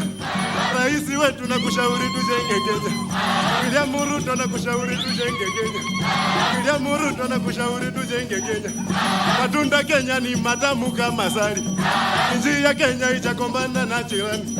Wananchi msingi wa taifa. Wananchi msingi wa taifa. Languna kushauri tujenge Kenya. Kazi yote uliyotupa tumefanya. Kupanda miti ulivyosema tumepanda. Vijana yuti kusema kweli tuko sawa. Kilichobaki tushikamane twende mbele. William Ruto tushikamane twende mbele. Wananchi msingi wa taifa. Alimazindu mutikie, alimazindu rut, alimazindu mutikie.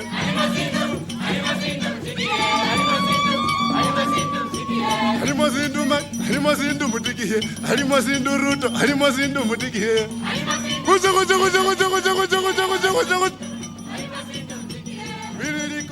Virikovi, virunga, virikovi, virunga, virikovi, virunga, virikovi, virunga, virikovi, virunga, virunga. Ewa wanindi, wanindi. Hala wanindi, wanindi. Hala rutawa. Casino, 80%. Hala wanindi, wanindi. Hala wanindi, wanindi. Hala.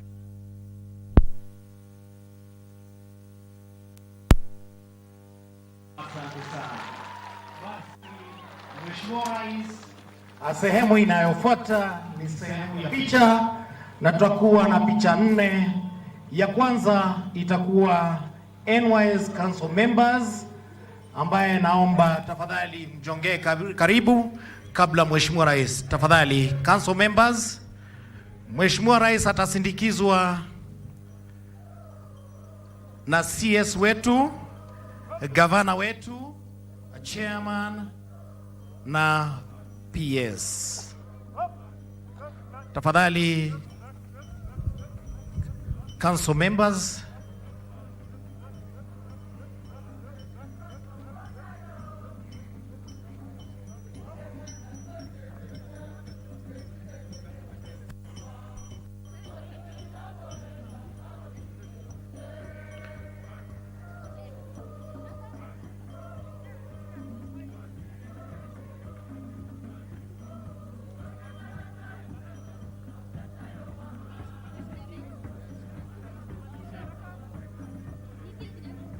Na vijana kuja mbio.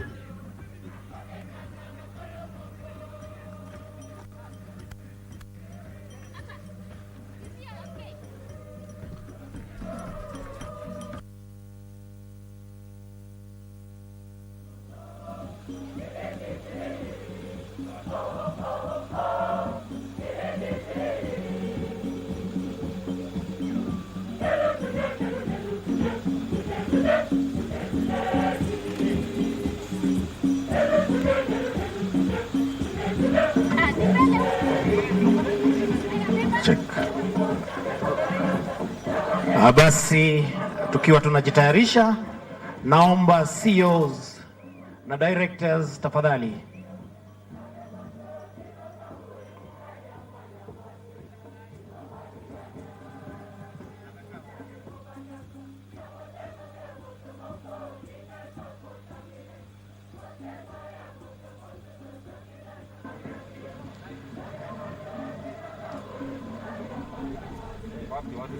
Mheshimiwa Rais, nafasi ya picha ni yako. Tafadhali naomba kwa heshima ujiunge na Council Chairman.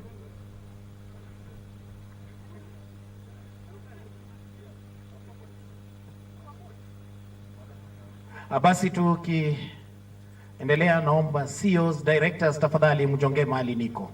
Tafadhali mjongee mahali niko.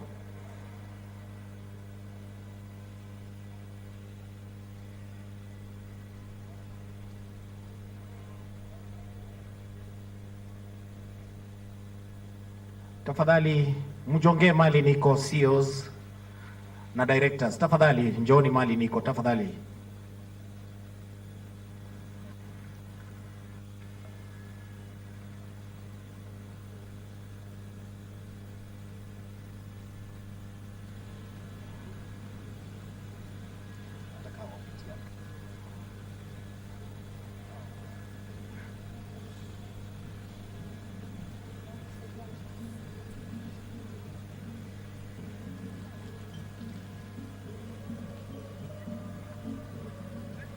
Asante sana. Asante sana. NYS Council tafadhali. Tuondoke tafadhali. Directors tafadhali tukia. CEOs tafadhali.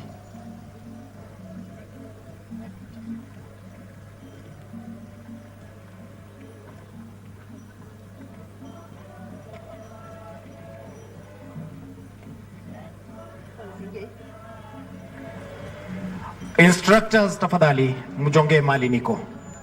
Tafadhali jonge mali niko.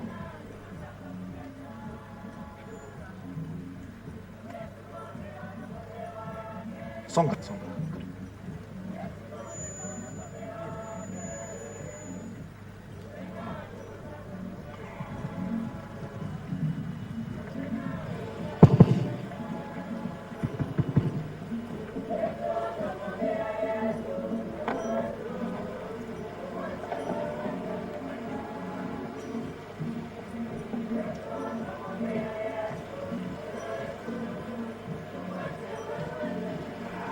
Basi asanteni. Asiostona, naomba muondoke upande wa kulia tafadhali, upande wa kulia. Upande wa kulia tafadhali. Tutoke upande wa kulia. Sehemu inayofuata ni instructors, kitengo cha private hadi senior sergeants ndio anaingia, kisha tumalize na inspectorate. Tuingie tafadhali. Mtazamaji, picha za moja kwa moja kutoka katika chuo cha mafunzo cha maafisa wa NYS hapa katika eneo la Gilgil, County ya Nakuru.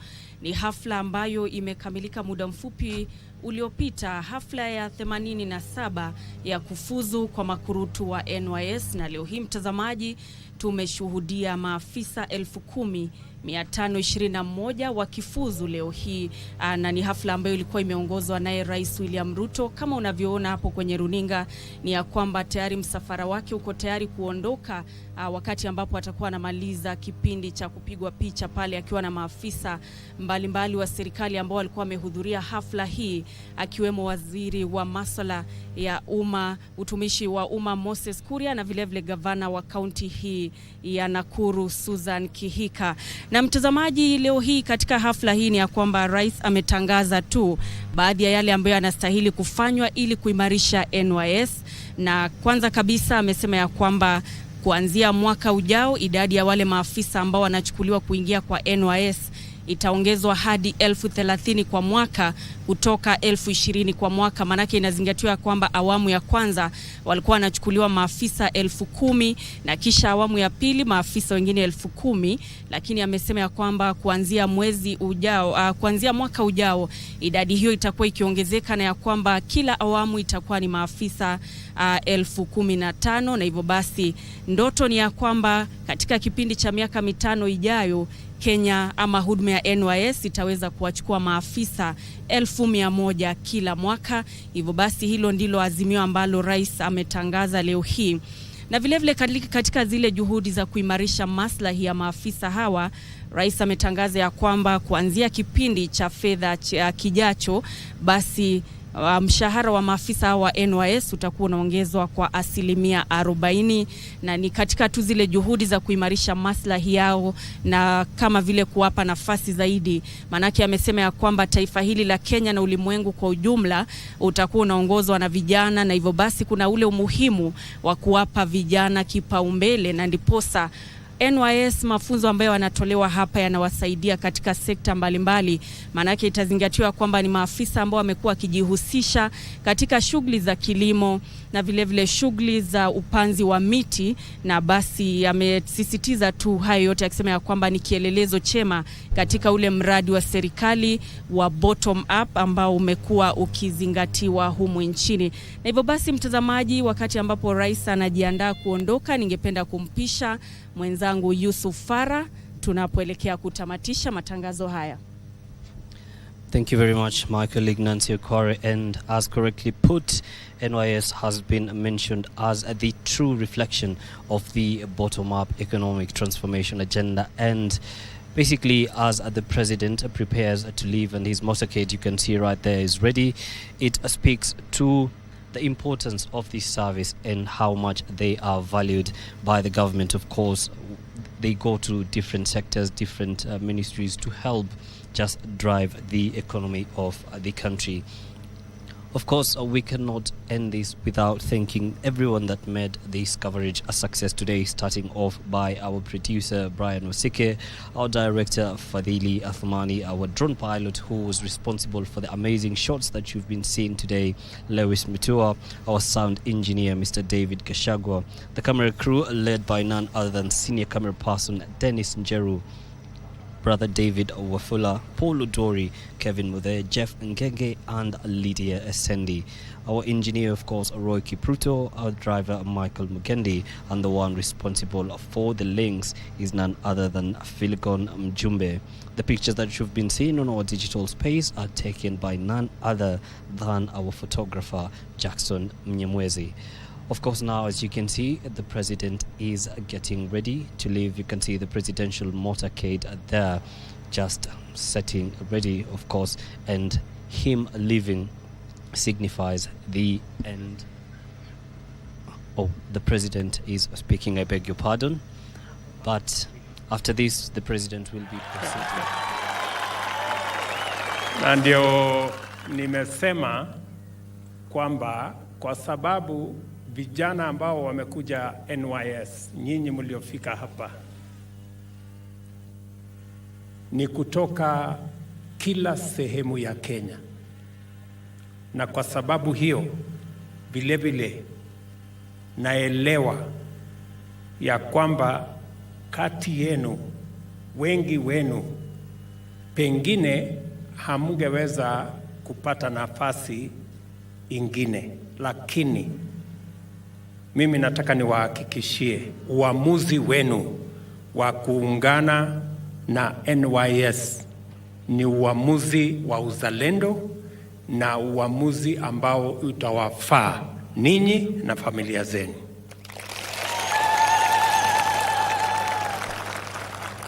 Ndio mumesikia nimetangaza hapa kwamba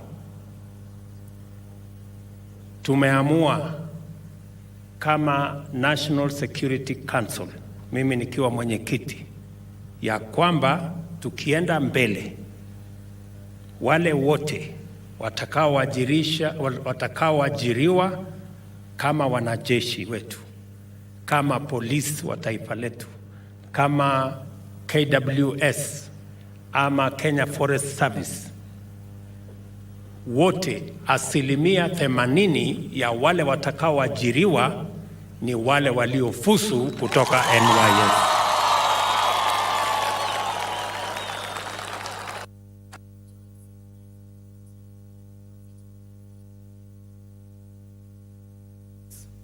Ni kitengo ambayo inatupatia uzalendo, inatuletea umoja, na mafunzo mliopata itasaidia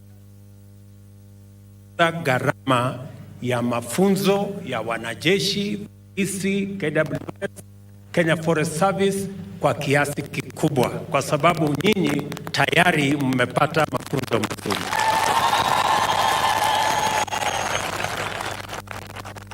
So it is very important for the young people of Kenya to know the place and the importance of the National Youth Service.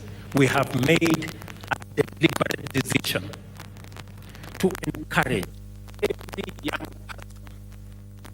Pengine haukupata marks mzuri pale shuleni, lakini we want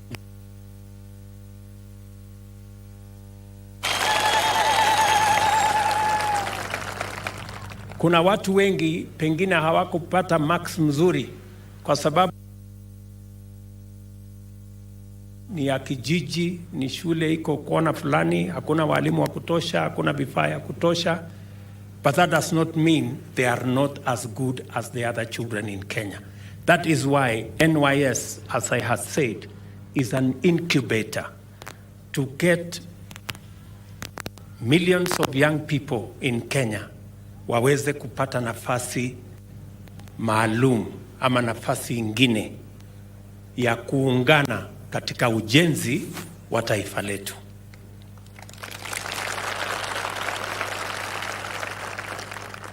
Mkitoka hapa mtaenda katika mtafanya kazi ya national service. Ninyi mkiwa vijana wa Kenya wazalendo, munaelewa, mumefundishwa uraia, mumefundishwa uzalendo, muko na nidhamu, mumepatiwa mafunzo tofauti tofauti. Mimi nawasihi vijana wangu, nawasihi nafasi hii mlio nayo, tutafanya bidii kama serikali, na nyinyi jameni msituangushe.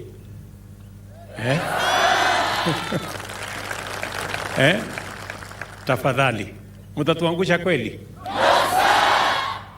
So tafadhali, we want to give you a chance to be the best you can. Hiyo national service vile mmesikia, na washukuru sana. Tayari NYS mumetupandia miche milioni 35. Ninyi tutawaweka katika mpango ya environment ya kupanda miti, hasa katika sehemu ambazo tunaita critical water towers and wetlands.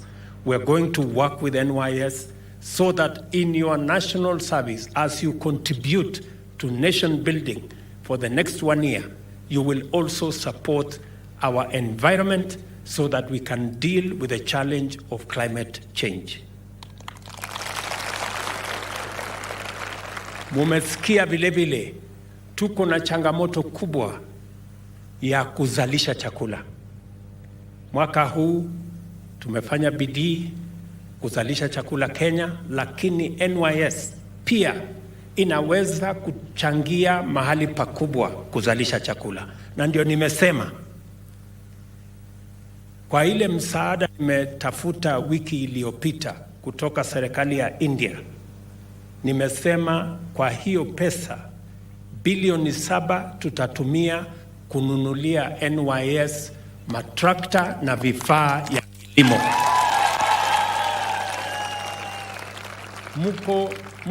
Tuko na ardhi nyingi. Tuko na ardhi ya NYS, tuko na ardhi ingine ya ADC, tuko na ardhi ingine ya serikali tofauti tofauti. Nyinyi kwa ujuzi mlio nayo, kwa nidhamu mlio nayo, tutawapatia vifaa zile mtatumia kuzalisha chakula. In the 1 year service you have to serve your nation so that you can contribute to food security and making sure we deal with the cost of living.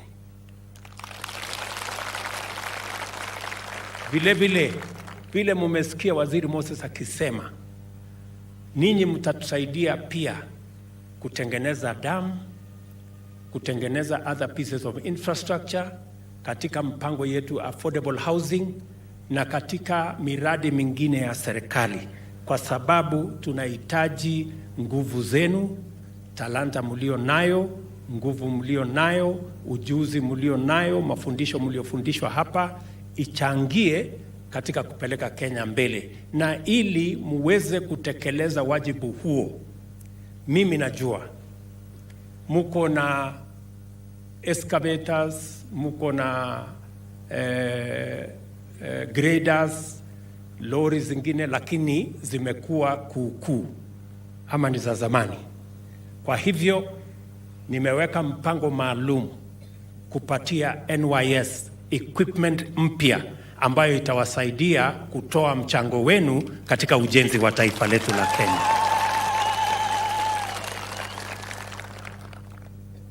So vijana wangu, mimi nataka niwahakikishie ya kwamba you are truly our future. Na vile mumesikia enrollment, recruitment ya NYS, tutaendelea na kuongeza, na wakati tukiongeza vile vile tunaongeza infrastructure ambayo itawasaidia kupata mafunzo sawa sawa. Baada ya mwaka mmoja, kila mmoja wenu mtapata nafasi ya mafunzo ya different courses. Yule ambaye anataka kuwa plumber utapata nafasi ya kupata course. Yule ambaye unataka kuwa electrician, yule ambaye unataka kuwa engineer wa aina fulani, yule ambaye unataka kusomea mambo ya architect, yule ambaye unataka kusomea quantity survey, yule ambaye unataka kupanga land survey, na yule ambaye unataka kusomea computer ya aina tofauti tofauti. Hiyo masomo yote baada ya nyinyi kushiriki katika National Youth Service for 1 year, tutahakikisha kila mmoja wenu anapata nafasi ya kupatia course either ya certificate ama ya diploma bila malipo yoyote. Serikali ya Kenya itagharamia malipo ya masomo yenu.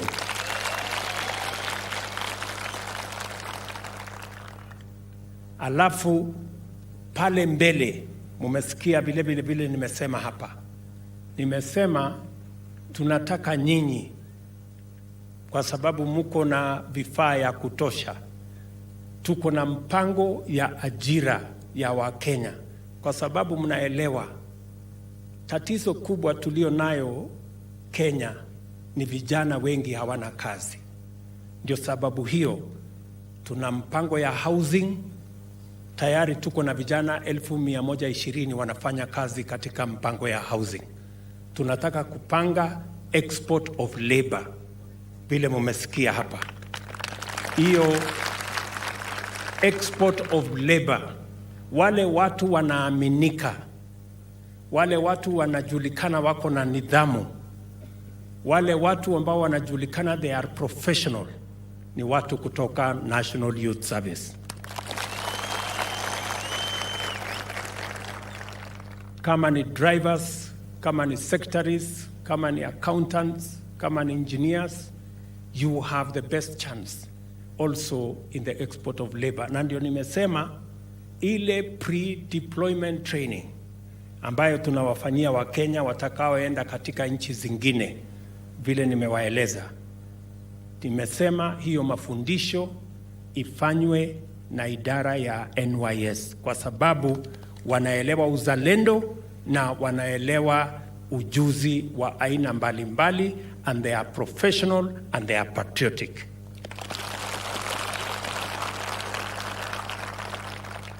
Therefore, kama kuna mzazi ama graduate ambaye ana graduate leo, ambaye pengine ulikuwa unafikiria haujaamua vizuri kuungana na NYS, I want to confirm to you, you made the right decision. Tunaelewana jameni? Yes, sir. Na mimi nawapenda ajabu. Yeah. Na nawatakia heri, nawatakia baraka ya Mungu katika nafasi mtakayopata maishani mwenu. Muwe na nidhamu. Tafadhali na wasihi, mujitahadhari na mambo ya madawa ya kulevya na pombe na mambo mengine ambayo yanaweza kudhuru maisha yenu. You have a chance. For the last 6 months, hakuna mtu amekunywa pombe hapa, hakuna mtu amefuta sigara hapa,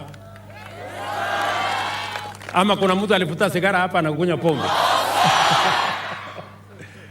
Sasa niwaulize, hiyo miezi 6 mtu hajakunywa pombe, hajakula sigara, hajafanya nini? Kuna mtu amekufa kwa sababu hakufanya?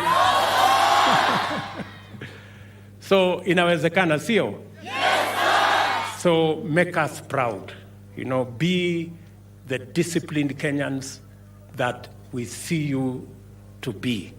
Na mimi sitaki kusema sana, najua kuna jua kali hapa na mumefanya kazi mzuri. Nimeambia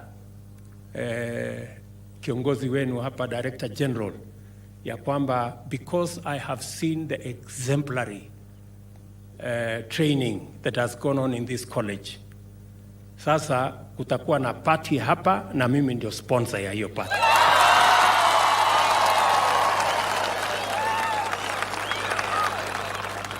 Lakini mnaelewa hiyo party itakuwa namna gani?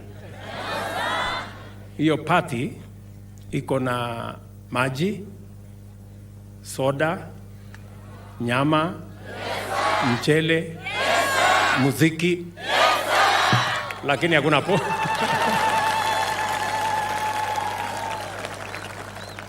Si ndio? Hiyo tu, msiongeze ingine juu yake. Tuko pamoja. So asanteni sana, na nataka niwashukuru wazazi wetu. Najua hawa wazazi waliamuka mapema, pengine hata wengine walilala njiani wakikuja kututembelea. So kwa wazazi wetu, asanteni sana kwa kuja kuangalia hawa vijana wetu, vijana wa taifa letu la Kenya. Na nyinyi kama wazazi, na washukuru kwa kuwashikilia hawa vijana, kwa kuwasaidia katika shughuli hii.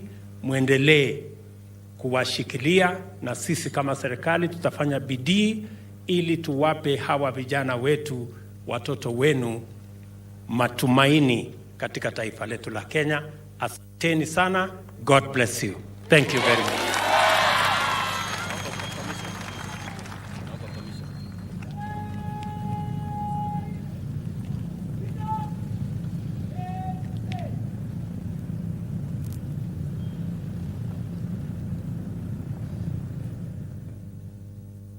Well, that brings us to the close of the 87th NYS Passing Out Parade. The president there ready to leave.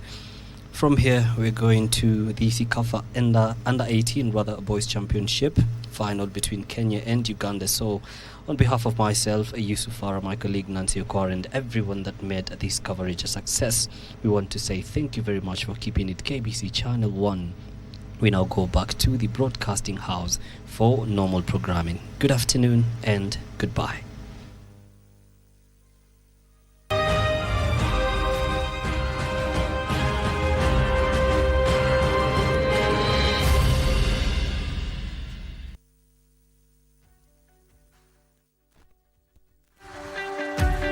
From Lamu to Cape Verde, the Cape